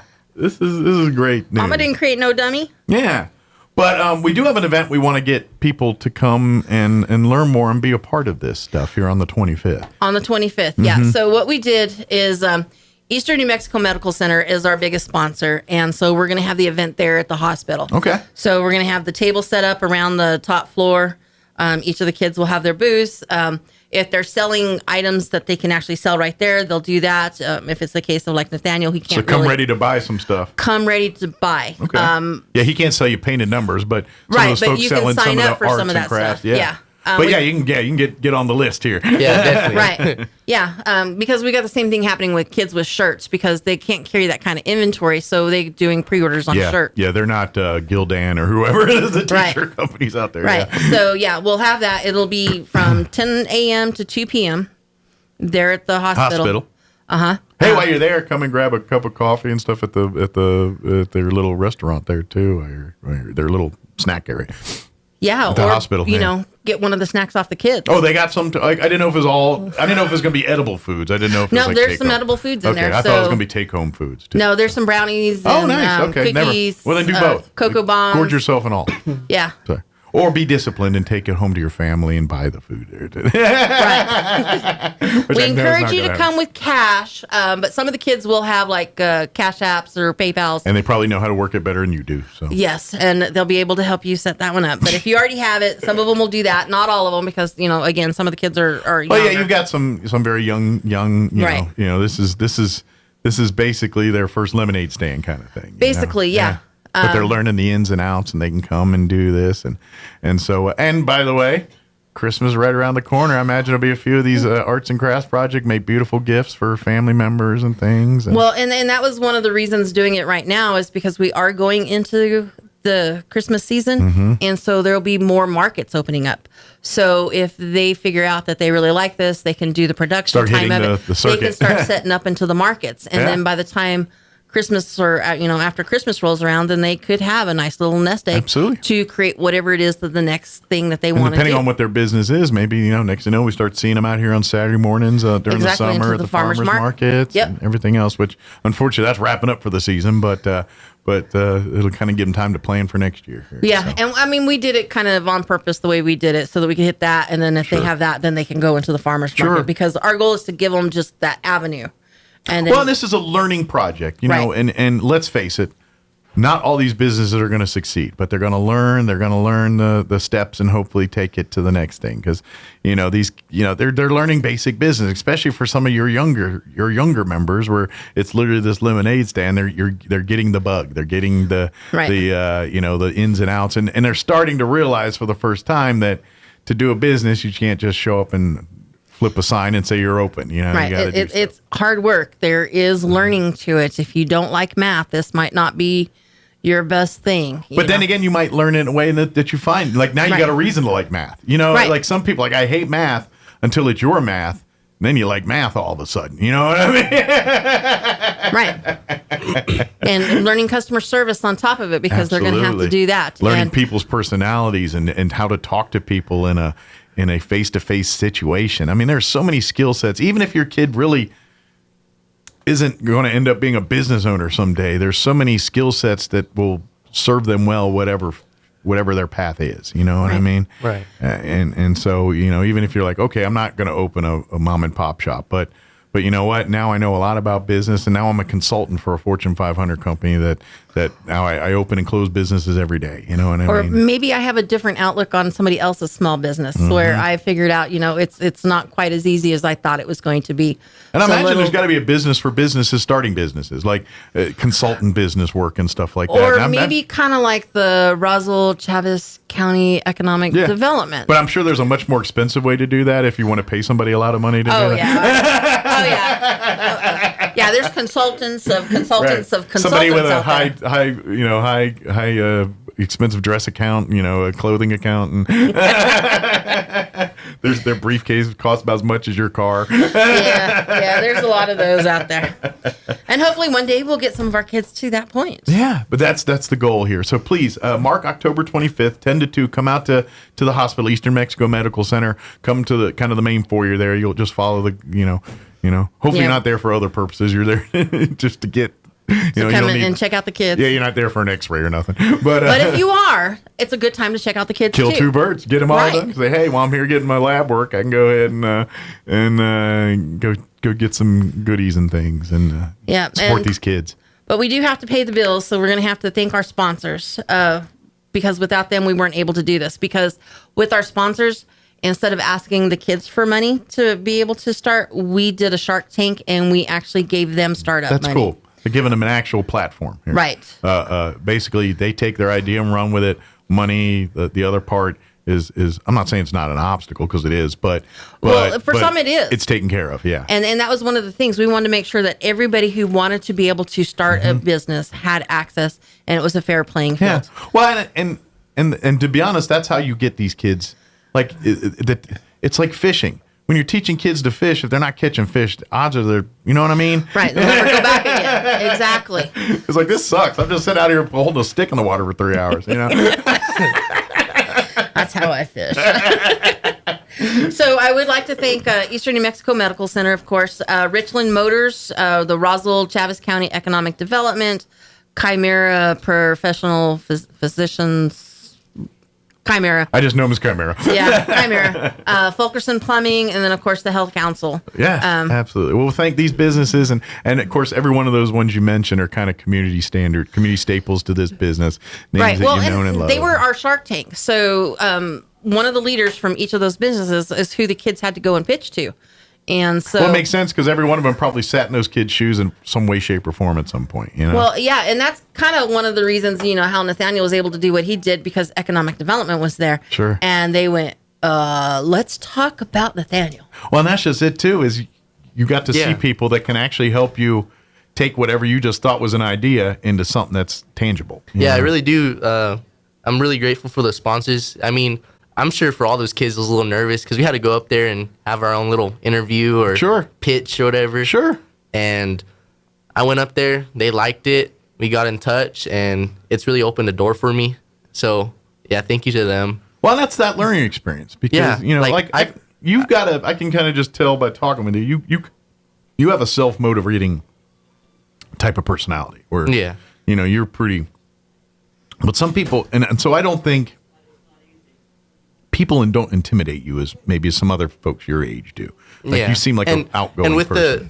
with me owning a business and, you know, other kids owning a business, like I also encourage other parents to just put them through the ZAG because it's helped me with like people talking skills and, you know, being able to comfortably talk to people. Sure. Like it's something like they don't really do in school no more. It's just all on computer. You don't talk to nobody. Yeah, these things have changed the way we communicate and the internet and everything else. But just like even with me, I used to, or I still do knock door to door. I also like post on social media, but going door to door just helped me so much with people, and it's something and really your type of business impacts on. I mean, because let's face it, you have a very personal service oriented business, and so and I'm going to take a stab that most of the people you deal with much prefer having a conversation with you face to face than over a chat or through a series of emails or something like that. Right.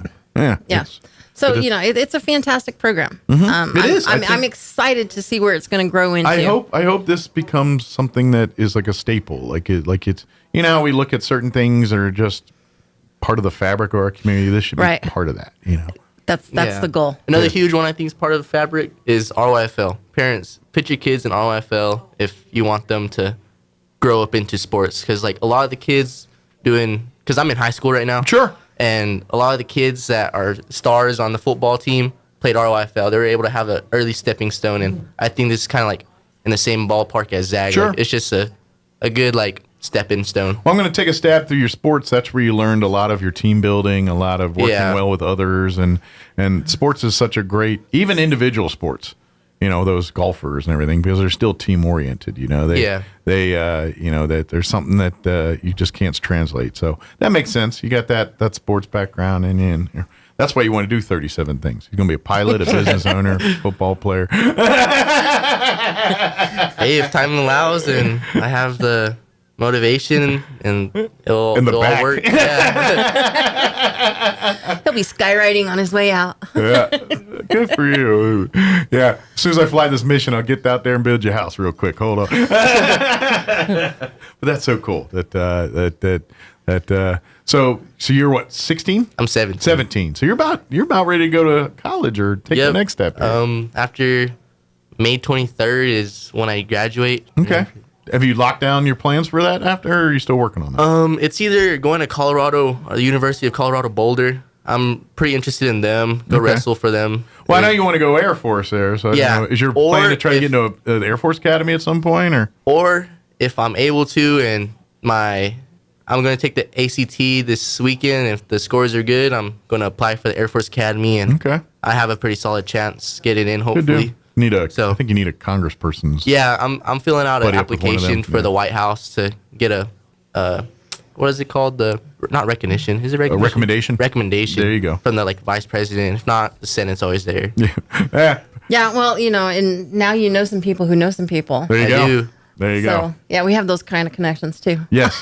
Yeah, there's probably a few city and county officials that can put you in touch with some state and national representation there. So they can always get those. But that'll be awesome. Well, please, if you get in, I got to see you come back in uniform and I'll give you a souvenir to add to your collection. There you go. I'll let you get through Rat Week and all that stuff. So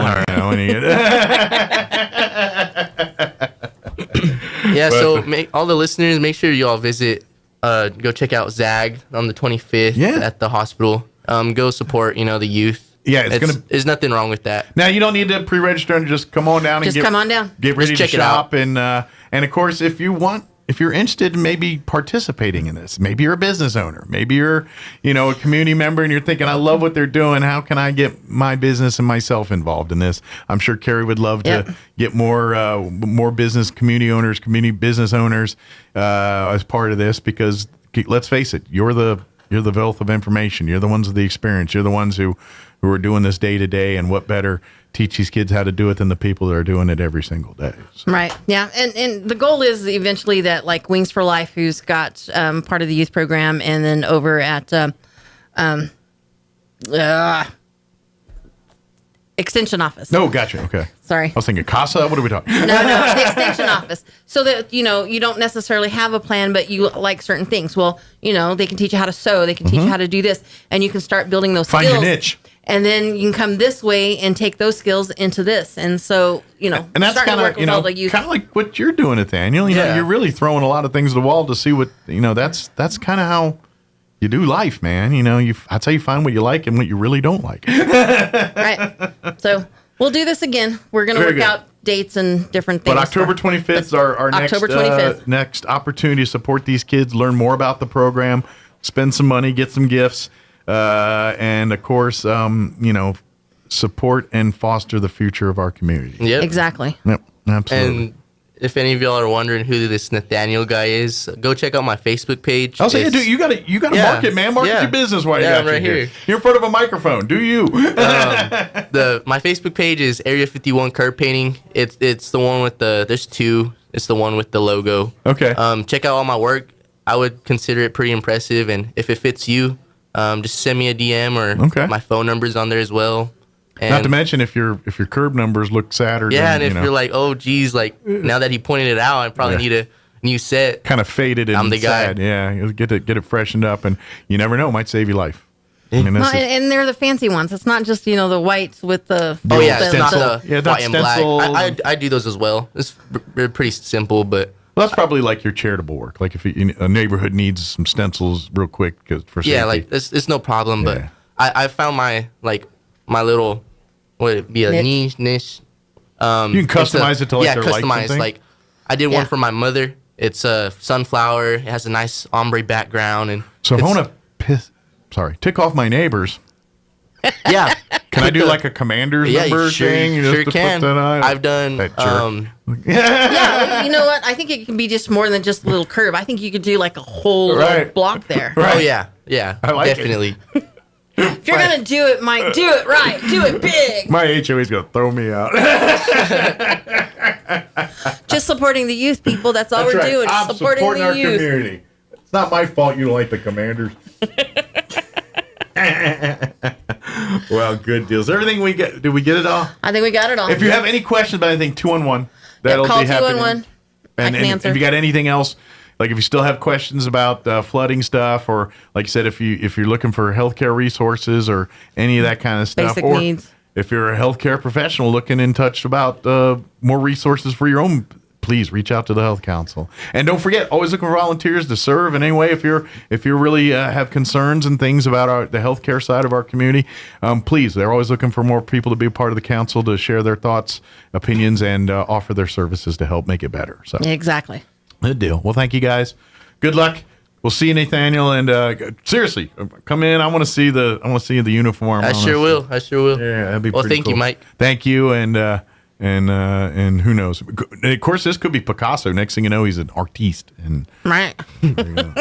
All right. Here, quick break. Shutdown. If you have some nagging doubts about gambling, you're not alone. As sports betting expands, polling suggests Americans have become increasingly critical of its role in U.S. society and sports, although they're more tolerant of legal betting for professional sports. A recent Pew Research Center poll found about 43% of U.S. adults say the fact that sports betting is now legal in much of the country is a bad thing for society and sports. That's up from about 34% who said so in July of 2022. Bob Agnew reporting. Social Security recipients will get a 2.8% cost of living boost next year. It's an average of $56 per month. The newly released September Consumer Price Index shows inflation continuing to cool, setting the stage for another likely Fed interest rate cut. And on Wall Street, the Dow is up 394 points, the NASDAQ ahead 231 points. More on these stories at townhall.com.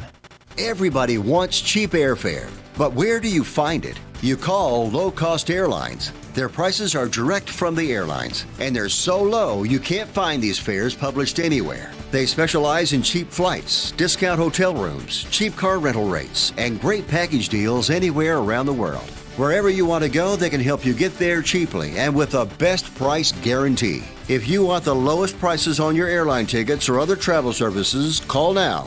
That's right, call. That's the only way to get these rates. Experts are standing by 24/7 to get you the cheapest airfare and hotel rates available. So don't wait. Call right now for the lowest travel prices anywhere and for great last-minute travel deals too.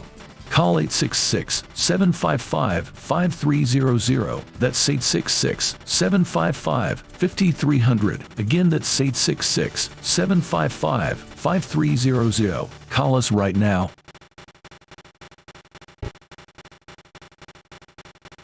Pentagon has a revamped press corps operating under new rules announced recently by the White House and War Secretary Hegseth. Last week was the deadline for all journalists to sign up to this new reporting policy, which, amongst other things, included a clause that said employees, including people in the military, could only say things to the media that have been pre-approved by the department. Journalists were also told they're not allowed to ask for any information that hadn't been pre-approved. Now, the Trump administration said these changes were needed to crack down on leaks that could put the U.S. in danger. Defense Secretary Pete Hegseth said Pentagon access was a privilege, not a right, while Donald Trump called the press dishonest and disruptive. The BBC's Will Chalk. Tropical storm Melissa is stationary in the central Caribbean. Forecasters warn it could soon strengthen and brush past Jamaica as a powerful hurricane. News and analysis at townhall.com. Tesla recalling more than 63,000 Cybertrucks in the U.S. The front lights are too bright, which may cause a distraction to other drivers and increase the risk of a collision. The National Highway Traffic Safety Administration says that the recall includes certain Cybertrucks with a model year between 2024 and 2026. The vehicles were made between November 13th, 2023 and October 11th, 2025, with operating software versions prior to 2025.38.3. The agency said that Tesla is not aware of any collisions, injuries, or fatalities related to the condition. Keith Peters, Washington. President Trump is preparing for his trip to Japan and South Korea. He's expected to promote an epic windfall in investments for U.S. factories and various other kinds of projects. Two countries have made combined pledges totaling about $900 billion. More on these stories, townhall.com.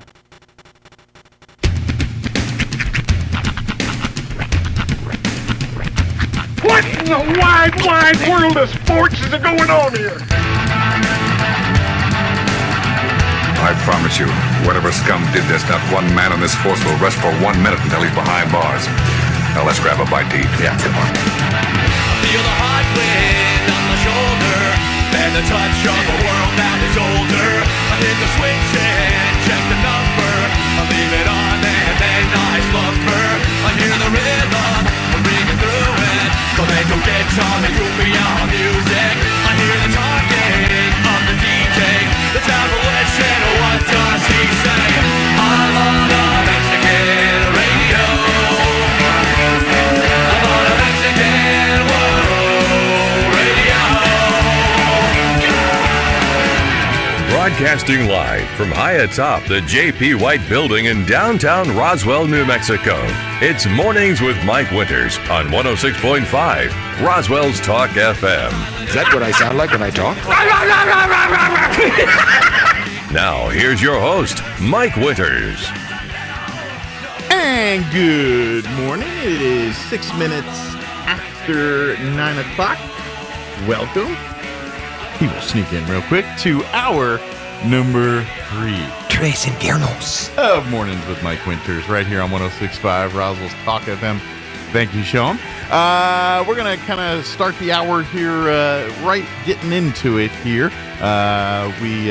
We have our guest joining us from the Roswell Public Library. Diana Bernal is back with us. Good morning, ma'am. How are you doing today? Good morning, Mike Winters. Well, I think I'm doing wonderful. Doing good. Well, it's an exciting time at the library. Of course, lots going on throughout the rest of October and into November at the Roswell Public Library. If you have not done so already, you need to pick up one of these calendars that, they got on one page, you got the rest of this month, and then you got all the next month on the other side here. There is one on the website. If you go to the city's website, roswell-nm.gov, and then you click the library tab, you can find this on there too. But if you want a paper one, you just get one at the front desk and put it on your fridge there. But we really want to invite people out to next Saturday's big event. Or Saturday, November 1st. Yes. Saturday, November 1st, we're going to have Dia de los Muertos.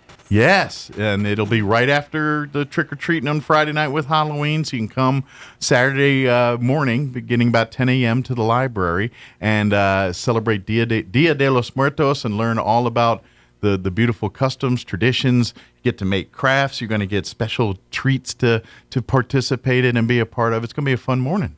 It's gonna be a very busy morning. And as you see, we have a short schedule from 10 to 12:30. Okay. So try to be on time so you can have the opportunity to take from every spot they're gonna visit. Yeah. We're gonna have different sites.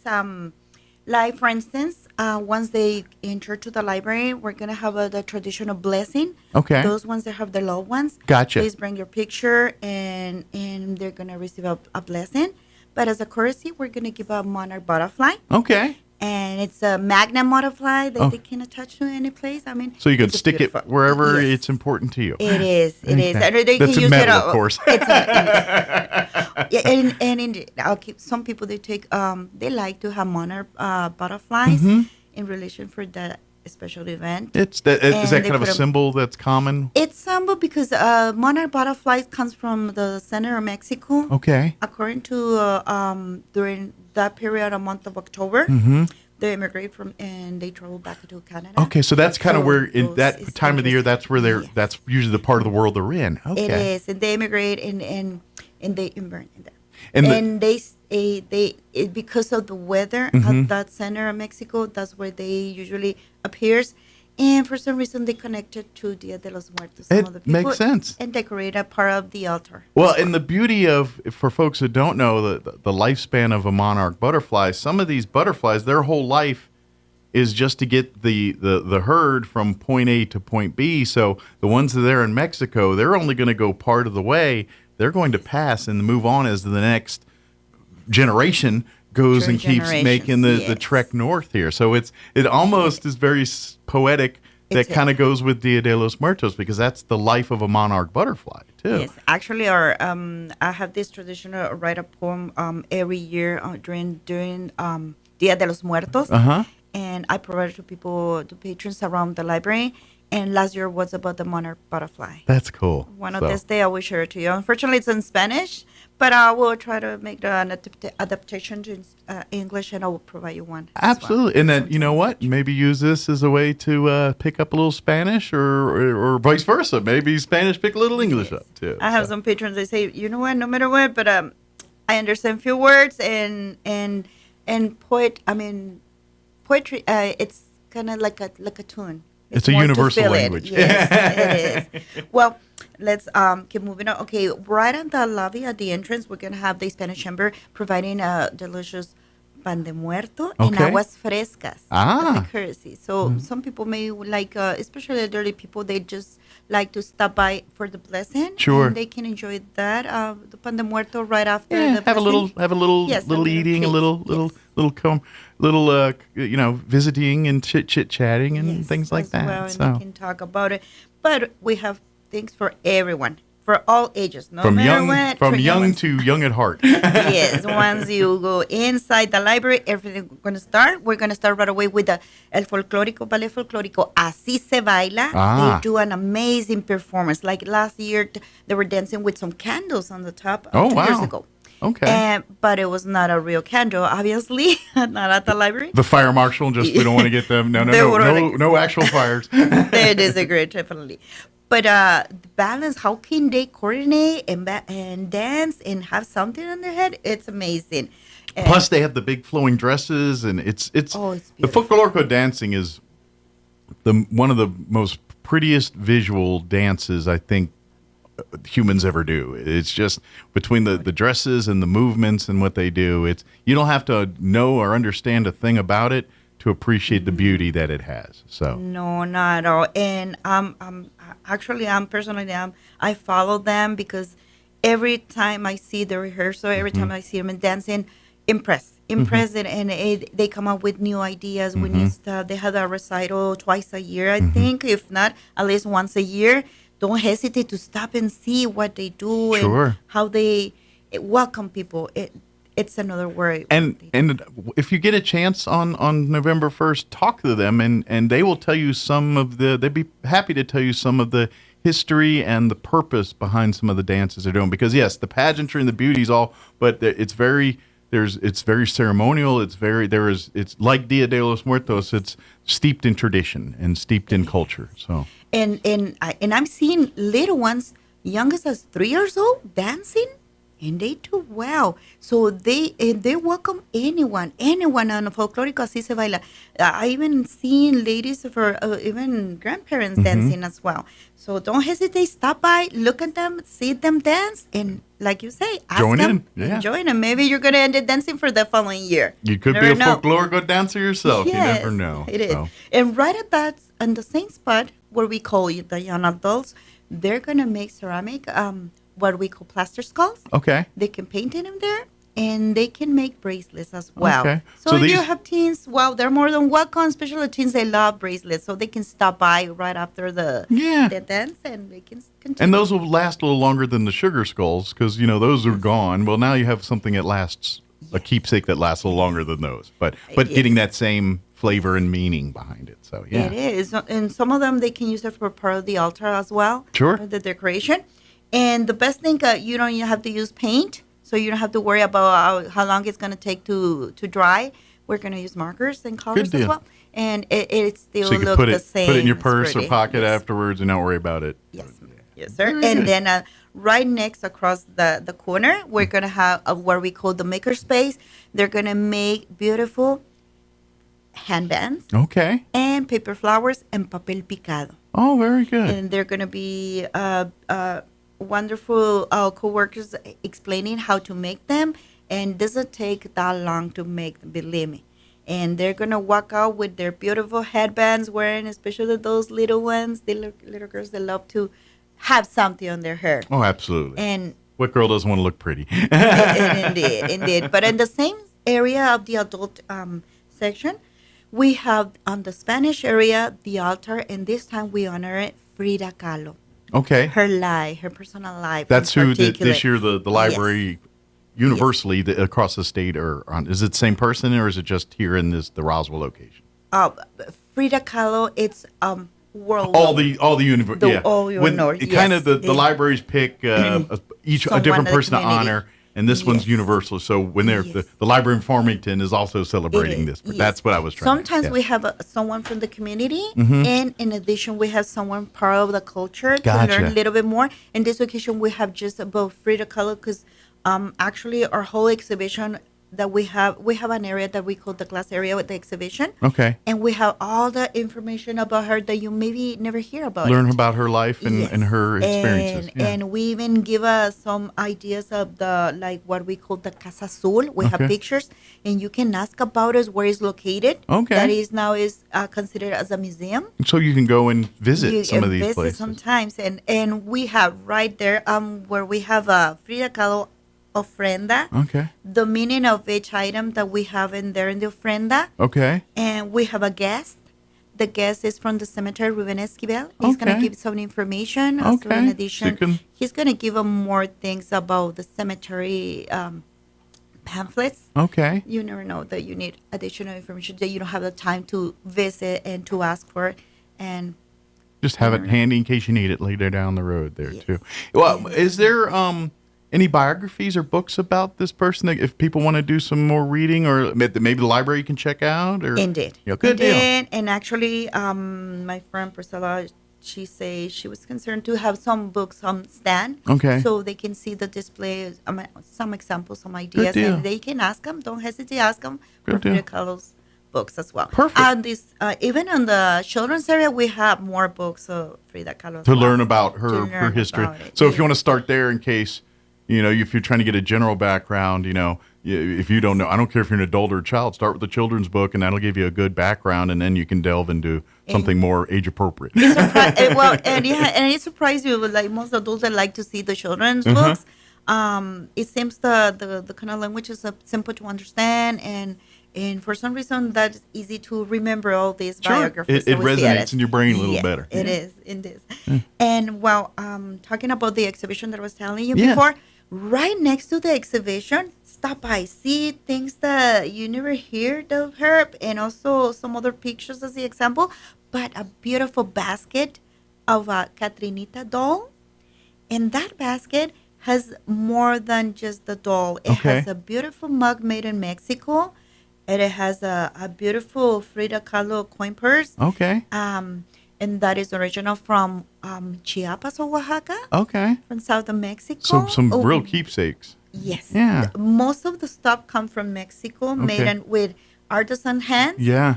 A beautiful pen that it has a whole altar in so small scale on the top, made with hands. Oh, neat. This is a beautiful thing that's a young girl from long time ago was my student. She made that on her own hands, and it was a donation for her. And there are more stuff in that. They had to stop by and see all the details. A few surprises. So learn for yourself as you yes. come here. But in order to win that basket, you have to fill out a ticket at the library. Good deal. So come by and be there. Now, so go ahead and mark on your calendars. It is 1 week from tomorrow, next Saturday, November 1st, beginning at 10 a.m. at the Roswell Public Library. It'll wrap up at 12:30. Please get there as close to 10 as possible so you have enough time to visit all the stations and participate in all the activities. But if you come a little late, no worries. Come dive right in, and we'll do as much as you can while we got you. So. We're going to try to give you something every spot that you stop. And if you feel that, like, for instance, we're going to have on the children area the face painting. Mm-hmm. If you see the line is kind of long, well, you can stop by the bundle room where we're going to have sugar skulls to decorate. And also the cookie skull. So you got things to occupy time, or then the line dies down, you can move over to that one. And while you can do the scavenger hunt, the scavenger hunt is going to have a little fans to give away. Okay. And little sugar skull stickers. Okay. So every spot will have something. And we have, in this occasion, a young girl. Her name is Leslie Martinez. Okay. She sings so beautiful. And remember the name. You're going to start hearing about her more often in our community. Okay. A strong voice. But I don't want to forget that we have a beautiful, beautiful teen, Miss Teen, which is, her name is Malaya Juarez. Oh, yeah, Miss Teen Roswell, yeah. Yes, Miss Teen Roswell is going to be welcoming everyone at the Roswell. She's a Public bright Library. young woman that is very community driven, and if you've never had a chance to meet her, then come out Saturday and talk to her. She's a very inspirational young woman, and I imagine, like you said, we're going to hear more about her. I got a feeling we'll hear more about her. Don't hesitate to stop her. Maybe you have young ones, they're interested to come into the beauty contest. She can give you, by her experience, information, and she can give you also advices as well. She's a wonderful volunteer. Absolutely. People don't know that she volunteers so much, and we have some volunteers that behind our stand that you never hear their names, but don't hesitate, stop by, ask for them, thank them, because Absolutely. all this work, it wouldn't be done because our co-workers, our volunteers, and our community as well.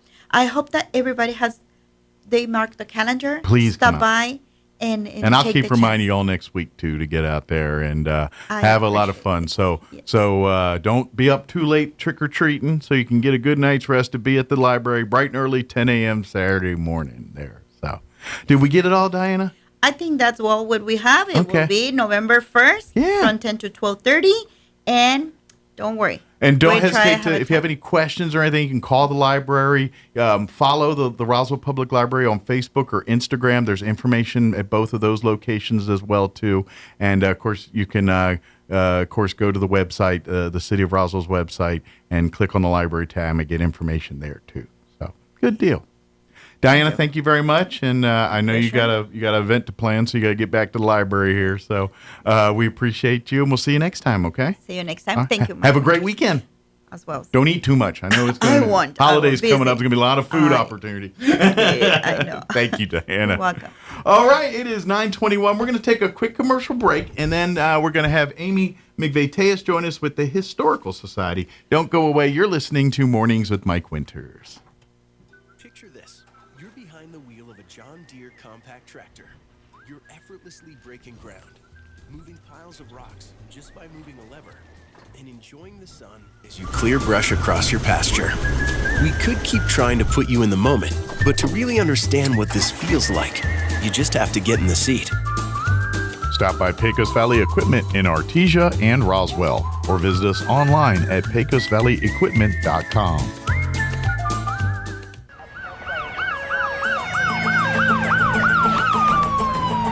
When you or a loved one need medical transport, Trans-Aero answers the call. Trans-Aero Medevac operates 3 rotorcraft bases and 1 fixed-wing base in southeastern New Mexico, allowing them to respond quickly to emergencies across diverse terrains. Their fleet extends coverage deep into New Mexico and West Texas, including Artesia, Carlsbad, Roswell, Ruidoso, Midland, Lubbock, and the surrounding areas. Ready to answer the call when every second counts. Trans-Aero Medevac, proudly serving southeastern New Mexico and West Texas. Loan for free, thanks to the partnership from the City of Artesia and Trans-Aero Medevac. Life support by air.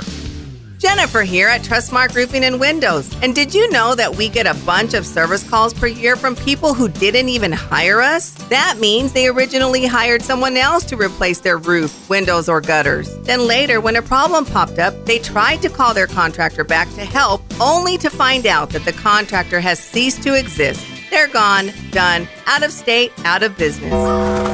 At Trustmark Roofing and Windows, we have serviced southeastern New Mexico for 20 years. As a second-generation contractor, we have serviced our area through many major hail and windstorms. We have customers who are the kids of customers that we've serviced many years ago. We will be here when you need us, period. For roofing, gutters, or windows, visit trustmarkroofing.org or call Trustmark Roofing and Windows 575-755-ROOF. That's 575-755-7663. Trustmark Roofing, we put people first. Innovation, service, integrity, and knowledge. J.S. Ward & Son Insurance Agency. Auto and home, life and health, personal and commercial. Bonds too, since 1925. We have the coverage for you. Innovation, service, integrity, and knowledge. J.S. Ward & Son Insurance Agency. You can buy all the furniture you want, but can you accessorize? This is Melanie from Glenn's Furniture. Transform your home by adding chic lamps, accent chairs, and unique statement piece artwork everyone will love and appreciate. Why live with basic walls and no ambience? Turn boring into colorful and pull that design genius from the depths of your heart. Your home will thank you, and so will we.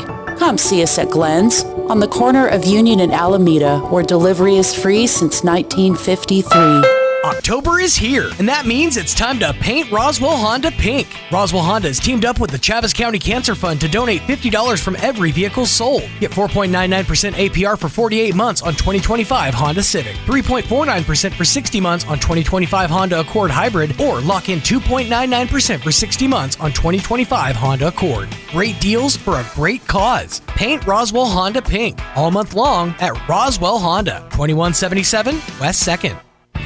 There's nothing more magical than 80,000 cubic feet of hot air flying overhead. Join us in Artesia, New Mexico for the 42nd Annual Balloons and Tunes Festival, November 7th through the 9th. Friday kicks off with fun flights from local schools. Then Saturday and Sunday mornings, watch the skies fill with color as hot air balloons launch at dawn from Eagle Draw Park.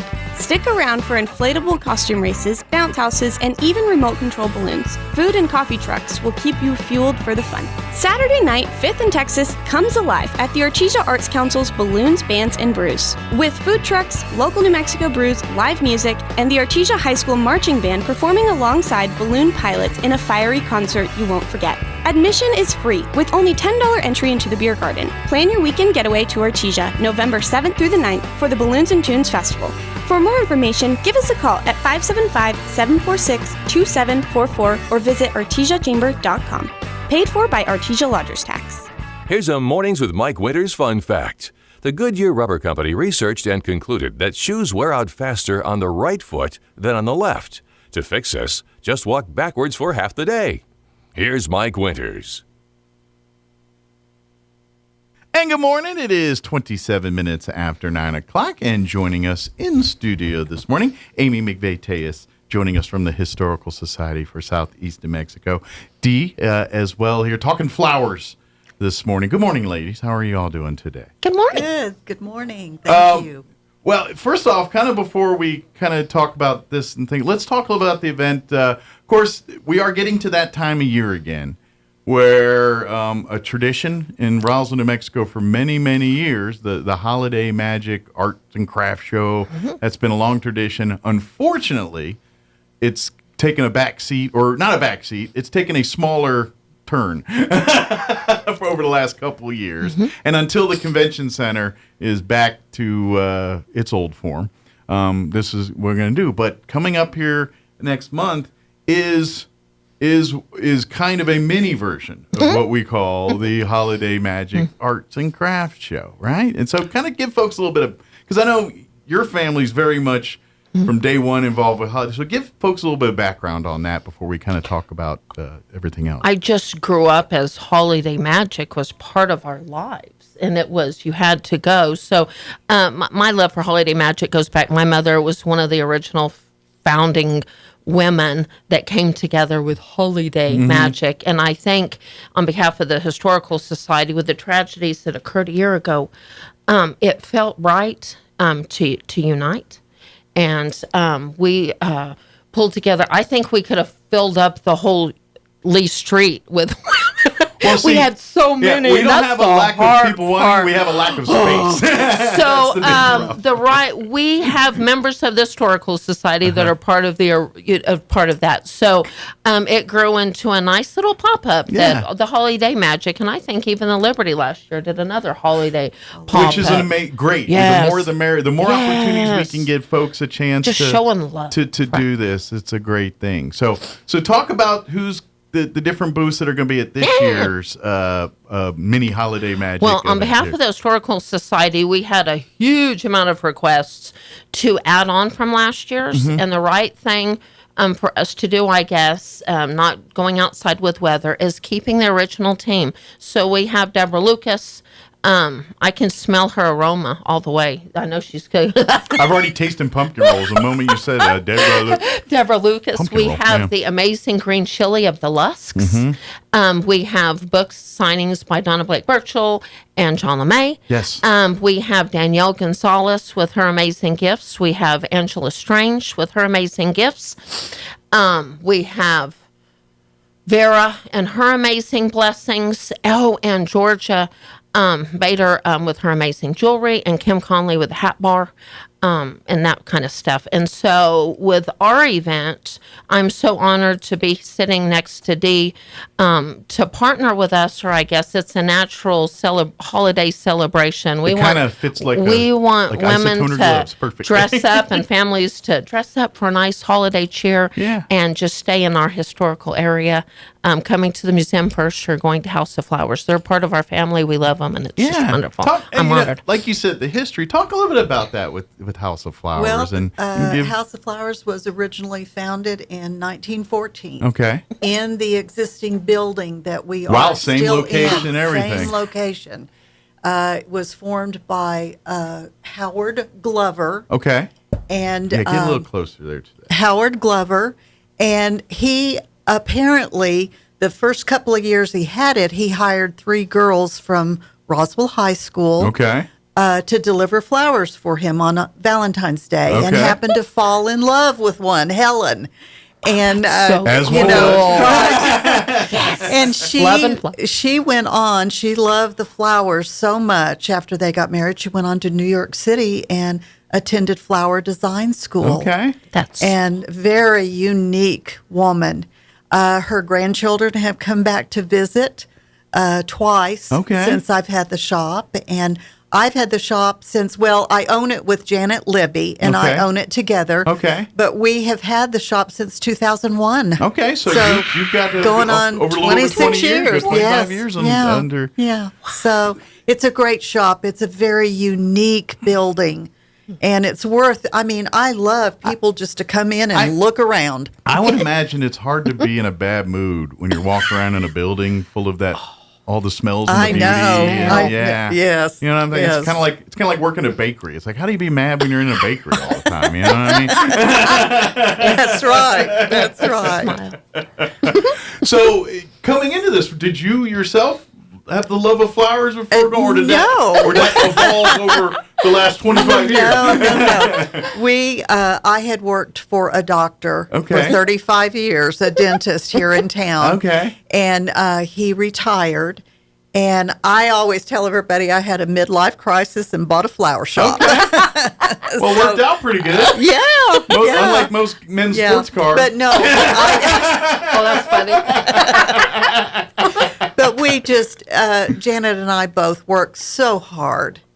We've redone so much of the building, but like I said, we've got 3 different levels in there. Sure. And we have done this open house. I think we started at the 2nd year that we were there. So you started we doing always do it the Saturday before Thanksgiving. Well, it's tradition. It's tradition, yes. And though we can't do it the way we want to, we can do it as good as we possibly can. Yes, sir. We sure can. We sure can. Yeah. That's right. And so we hope folks get to come out and participate and, we be do a part too. of it and just come. Because to be honest, first off, for some of these folks, obviously you guys are 24/7, but some of these other folks, this is kind of their Black Friday for somewhere, Yes. and they've lost that opportunity because the holiday magic. Let's just face it. I mean, it doesn't draw as many people as you would out at the convention center. So this is an opportunity for them to say, hey, at least we can do something, keep our business out there, keep our customers happy, and do because they develop a following. I mean, every name we just mentioned, everyone's like, oh yeah, that's the pumpkin cake. You know what I mean? They build that and rep that following, and so this is for them to able to stay in business, to keep something that they were used to for income, but at the same time, it's as much a social and family event too, where people you haven't seen in a while, or you come for the pumpkin rolls and stay for the comrade, just the That's friendship right.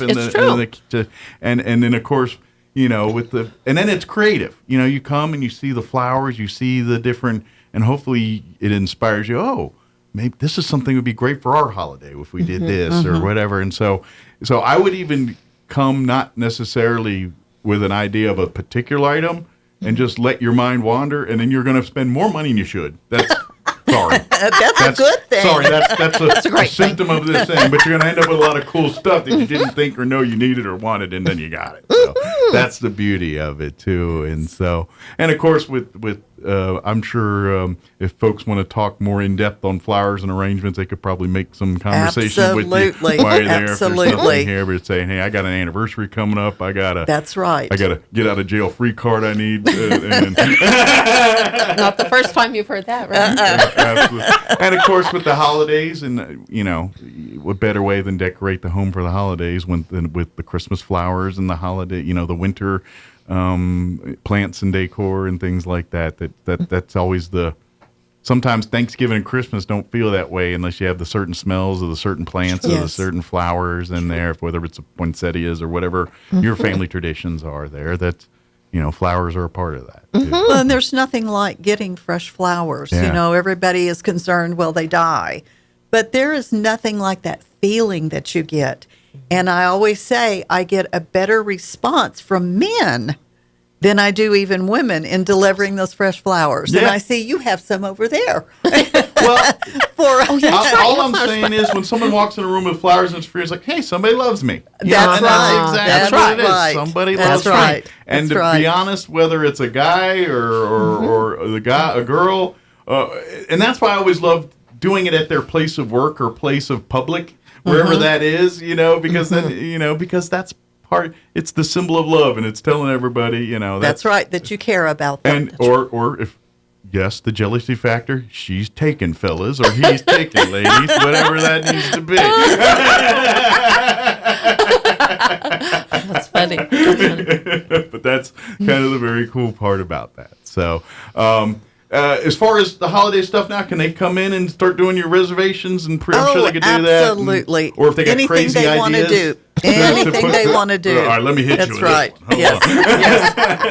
They actually love that. That's what they love about the challenge accepted, right? Challenge accepted. You bet. Now I got to ask, what's the most unique type of floral arrangement or for an event that did you ever have anything out of the ordinary?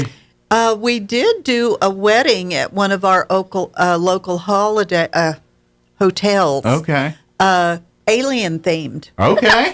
I went to the museum and Well, bought. of course, here in Roswell. And bought containers, alien heads, and everything, Okay. and decked out their hotel room. Awesome. That's beautiful. Yeah. So what flowers would be good alien themed colors? Like I'm thinking greens and oranges. Greens and oranges, and the wilder the better. Yeah. Some awesome. gray for the authentics. Yeah. Because little green men, no, they're gray. Okay, well, let's not get that. Whatever. That's awesome. And I don't know if you know the color of our building. It is lime green. Well,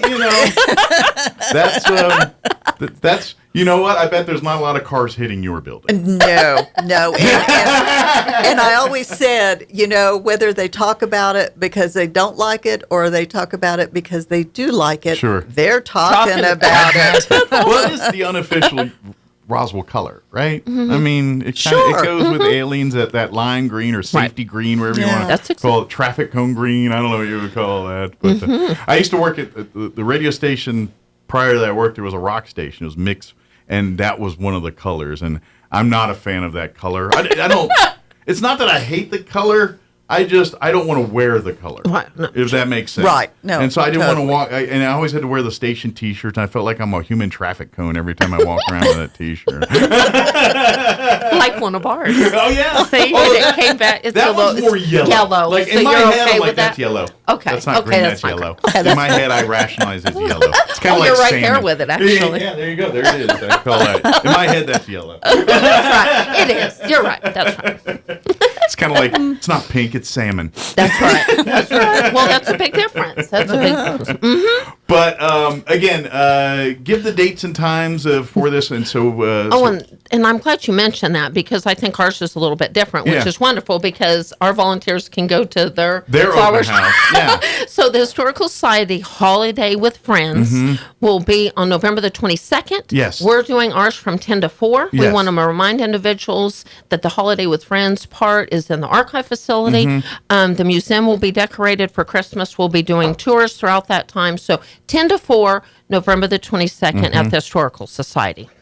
And then the actual the open house for House of Flowers. Yes. That didn't flow out of my brain too well for some reason. Open house for House of Flowers. There's too many houses. That's what it is. Too many houses. It's on Saturday, November 22nd, also from 9 to 4. So you can kind of go from one to the other. And full access to the whole building. I don't care where you want to go and look. The girls all have their design area in the basement. Okay. And so you can go down there and see like the lab, so to speak. You bet you can. And I imagine they might put you to work if you're down there long enough. Yeah, it's like, hey, why you here, grab a They pruner? probably would. We're going to start arranging. Find your inner floral. Exactly. Yes. And we have all kinds of goodies to eat. And so it's a fun day. It's a great day. It's going to be a lot of fun. And, you like learn something, meet some. Oh, of course, shop. Come and buy some beautiful flowers. But just having the people. Lots of people have never been in the shop. So come see it firsthand. And come see it firsthand because it is very deceiving from the outside how actually big it is. It is very long. If you ever, for younger people, watch the Harry Potter movies, there's one of the, I don't remember which one it was, but there's one where they set up a tent in this field and it's just like a little pup tent, and then you go in the tent, it's like this 4-bedroom mansion. Yes. It's kind of like that.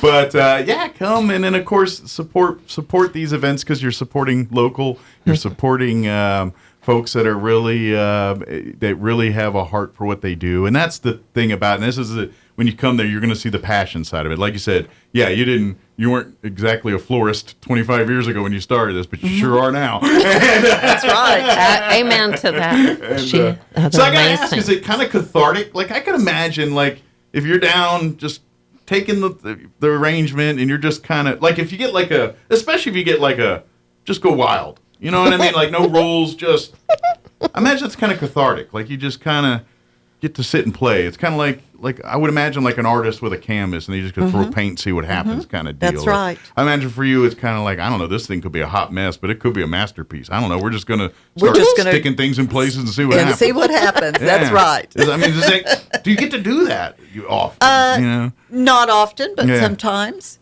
And you have people come in and they want a wild look. And you just go, woo. Well, because it's a unique thing you do, and then, I guess this is true with all artists, but particularly with flowers, I would think, because people will get a very specific picture in their head. And your whole job is try to recreate it. But you can't peer in their brain and see it. So I imagine that's got to be a tricky It is, balance because we sometimes. all perceive things differently. Exactly. Like you're Even thinking with you're a reading their picture. vision. Yes, Right. yes.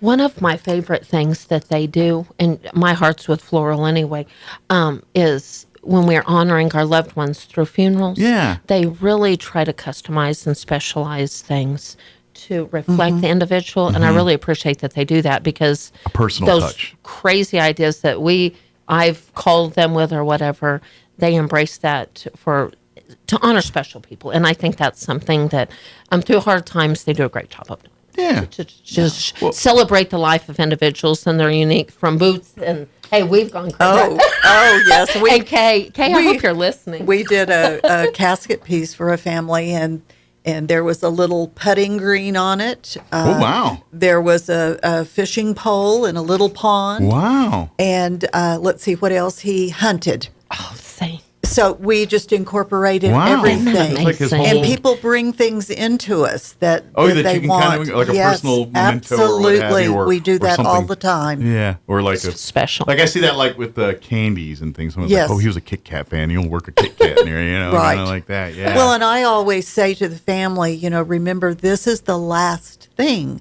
that you're going to be doing for your loved one. Yeah. So just go for it. Sure. What would they want? Tell what would me they what- like? Yeah. yeah. What would they expect, or what is their personality? How to Yes. reflect that in Yes. too? And I never think, because. But you always think of the joy side, like the weddings and all that stuff, and and then you hear that, because everyone wants that perfect day. But I think now that I think about it, the funerals are probably the much more personal ones, because at the end of the day, They are. the emotions are a lot stronger. They're not that I'm saying weddings, it's just a different kind of emotion. It You is. know what And I mean? have learned through these years that you don't know how anybody is going to react. I typically think a family's going to be so sad, but I had a family in there one day that couldn't stop laughing. Sure. And that was the way they were dealing with it, and Absolutely. that's all okay. And it's okay. Yeah. And to be it's honest, okay. the nature in which someone leaves us affects that too. 'Cause, Yes. That's right. Like if it's a Yes. long drawn out That's right. disease that there Right. might be relief at the end. They're like, they're not suffering anymore. They're in, they've been in pain for years. Now they're not.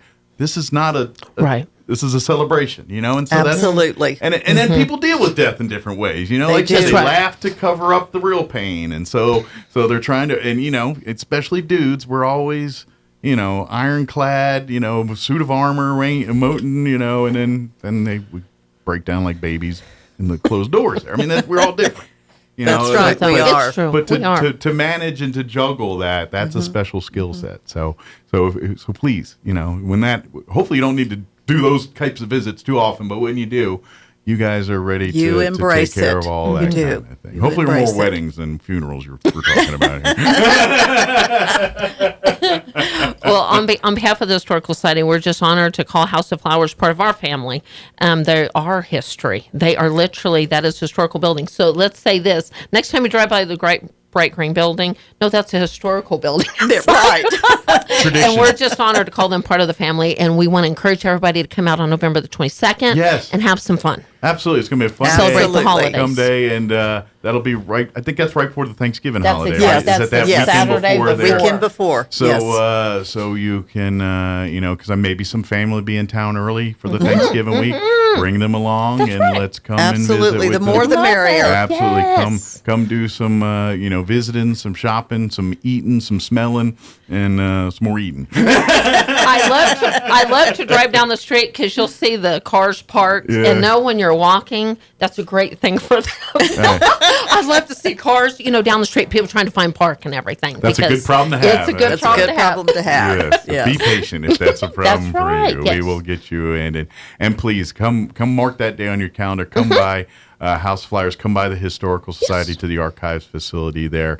You start your day bright and early at 9:30. right. I think you start right 9 a.m. Yeah, 9 a.m. Yes. Bright and early 9 a.m. here. And And then 10 a.m. So, Ten so a.m. Historical Society volunteers are going, So they were so excited. It worked out perfect. It does. Because our people can go at 9 and then come over. So it's, and then it's if a great you thing. know, maybe after you're done, you're like, all right, let's go back over here real quick. There's something you want to get or missed or well, that's really think cool. about. Yes. You're like, oh, I should. And then you think, Yes. you know what? Come on. Let me Get your gifts done early, and you'll be done shopping before Thanksgiving, and they can just enjoy the holidays. Absolutely. Yeah. Then you can stuff your gourd with turkey and dressing. There you go. There you go. And football on Thursdays. That's all of the above. And of course, with you know, and you know, we talk about weddings and funerals, but don't forget the quinceañeras, you know, whatever party, you know, graduations. Believe it or not, are right around the corner. Absolutely. It's never too early to start plotting and planning All those of things that. and those events. That is and of so course, true. we got a Valentine's Day coming Oh, up. And, yes. And when Well, you're ready. and even not even a holiday. Just because. Just because Yep. is the best reason. Well, like I said, It really everyone is. loves when someone just rolls up in your work with some flowers, and it's even more romantic when it's not Valentine's Day or a birthday Exactly. or That's- anniversary or something like that. If it's just Tuesday, you know, That's right. that works too, Yeah. or Just Friday, because. whatever. Mhm. Yeah, so, yeah, and fellas, I don't care. It's never cheesy. It's never corny. They can even tell you it is, but deep down, it's you know what I'm saying? 'Cause Yes, there's women are yes. like, oh, I'm not, and oh, bull, you are. You just got to get it If presented. Mike Winter's got a candy bouquet, oh, heck yes. I don't care who you are. People love Oh, it's to so be true. recognized. It's true. It's not, you know, it's not. It's just the thought. It's just the presentation. It's just there's something about it. When come on, when you're at your office or something, someone rolls in with the flowers. And like, oh, somebody gets special. I mean, That's and, right. And you're spotlighting your loved one in a cool little moment there, and it's a great sure. way to do it. So It is. So please do that, and I know, and then you get the added bonus of flowers and smell. My problem is I can't take them home because I have a cats. Oh. That there is no place safe. They will eat them. And, the only place I can put them is out in the garage. And I'm like, well, dang, at this point, there's no point in having the flowers. They're going to be sitting in the hot garage Right. because that's the only Right. place the cats won't get to. Like the fridge up top, nope. Don't stop Nope. them. It's not a safe place. They won't touch the fireplace mantle unless I put some flowers up there. Then there's There Huey Louie you up go. there flitzing around. I ain't supposed to. So I got to keep them all at the work or keep them at her office. Well, it's good, though. We can enjoy them. We can Yeah, exactly. So, is there anything we missed? Is there anything you wanted to mention? I don't think so. Okay. Well, follow us We've, both on our social media. They do a great job. What's with your us. website and everything if folks want to? Website is roswellhouseofflowers.com. Pretty simple to remember. Yes. And House of Flowers on Facebook. And Roswell, yes. probably Remind just us of Roswell. your hours. Remind us of 9 to 4, Monday through Friday. Monday through Friday. Yes. Very good. Monday so through fellas, Friday. put that in your thing. Not so. closed at lunch. We're open all day long. Very good. So come So, by and yes, come by and just see us. And to be honest, if you just need a good smell, just come in Absolutely. and Just for a smile. Right. Just come Yes. in. Yes. Decompress. Smell some flowers. Remind them of your phone number, Tia. 575-623-1617. Very good. And I know that number by heart. Imagine that. Just got on speed dial. Historical Society 622-8333. Mike, we've had a lot of requests and inquiries on history and researching. So if you have research requests, call 622-1176. RoswellNMHistory.org or historydirector@outlook.com. We're just all in celebrating history, loving everybody, Absolutely. working together. Yeah. And we just want to put smiles on people's faces. Absolutely. And then just real quick, I don't want to convolute with a bunch of events, but don't forget Museum Day is also November 1st. 8 museums across Roswell will be honored at 7 different locations. Unfortunately, the Roswell Museum and Art Center is not available because of the flooding, but they will be setting up shop at the Strong Anderson press. Museum, and so you can get to visit the Roswell Museum through the Anderson Well, Museum. we took a tour of the Space Toy Museum. Amazing. That's our number 8. That's our new one this year is the Space Toy awesome. If you've Museum. never been there, it's so cool. It's right downtown. And I'm happy to say our grand prize has good old whole card cash. Absolutely. A $100 bill will be in there. I know that. So I think our gift will be, we're going to, between $800 and $1,000 for the grand prize if you go to all the museums. Kind of a big deal. Big So deal. And get we'll your all passports. we're all kind of getting fun competitive on our swag baskets and stuff. So Well, there'll be a you're gonna passport have that fun. you can pick it up at every museum with the exception of the UFO Exactly. Museum. Yep. And then you're going to, on November 1st, Get that passport filled out at all 8 different museums. Don't forget, you're getting 2 at the Anderson. The double. And and you can get your signatures at the UFO That's museum. exactly but because this is a locals event, right?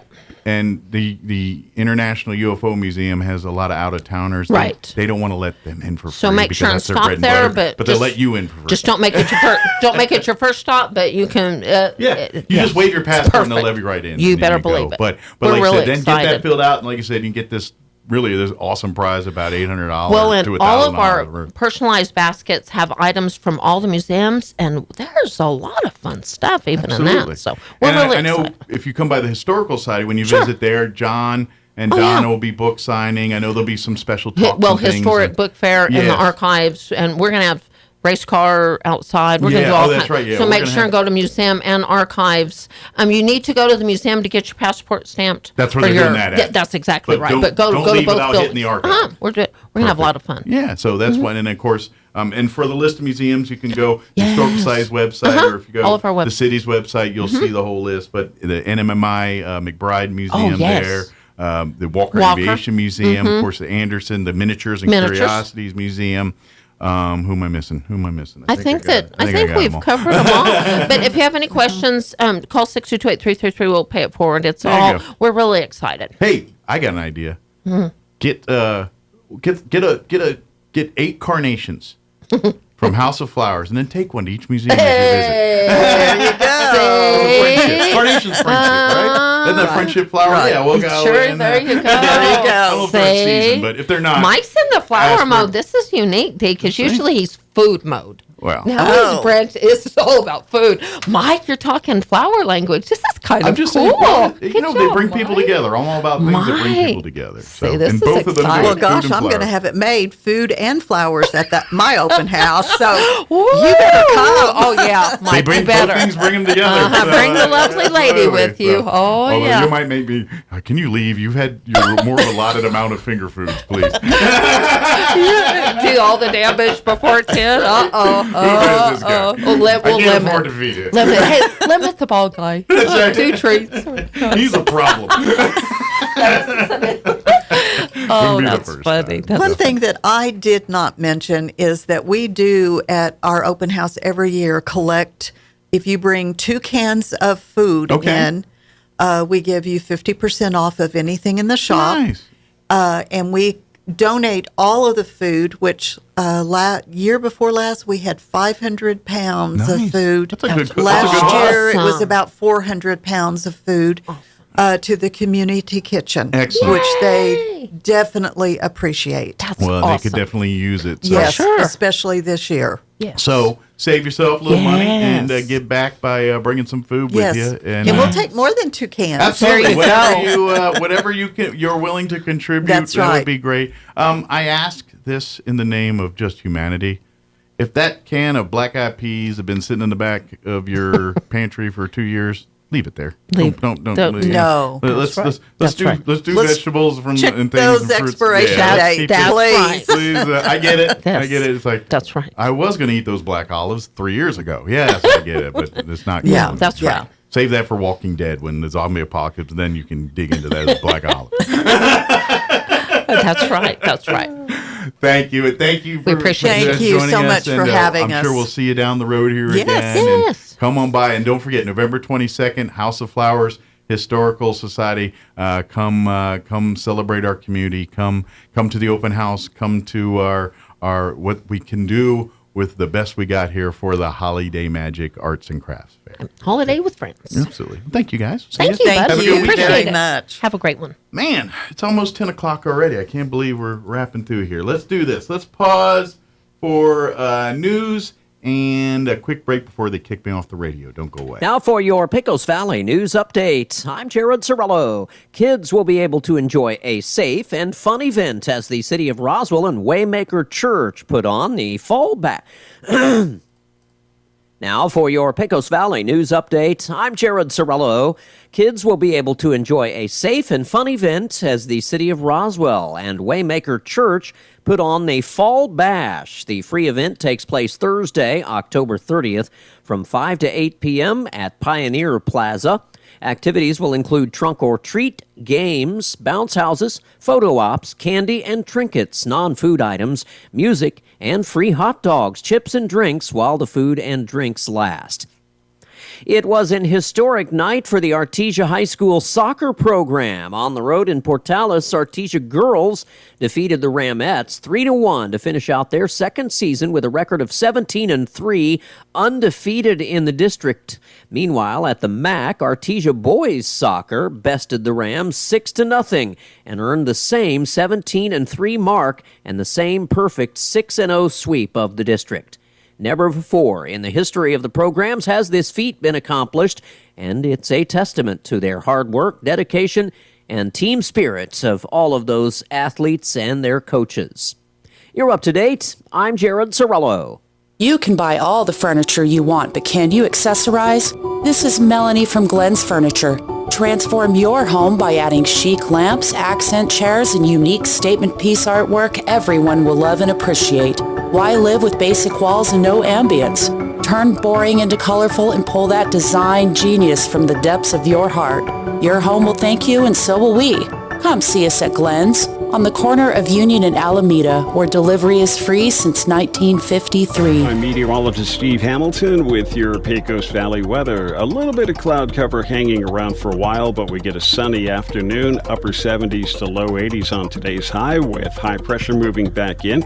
For the overnight hours, about 50 and clear, and then our Saturday looks pretty good. We'll be in the mid to upper 70s, should be sunny all day. Clear Saturday night, mid 40s, low 80s, and sunny on Sunday. That's your latest forecast. I'm meteorologist Steve Hamilton. Here's a Mornings with Mike Winters fun fact. Linen can absorb up to 20 times its weight in moisture before it feels damp. Now, you don't have to get up in the middle of the night to go to the bathroom anymore. Here's Mike Winters. And good morning. It is closing in on 10 o'clock. That's going to do it for us. Thank you so much for allowing us to be a part of your day.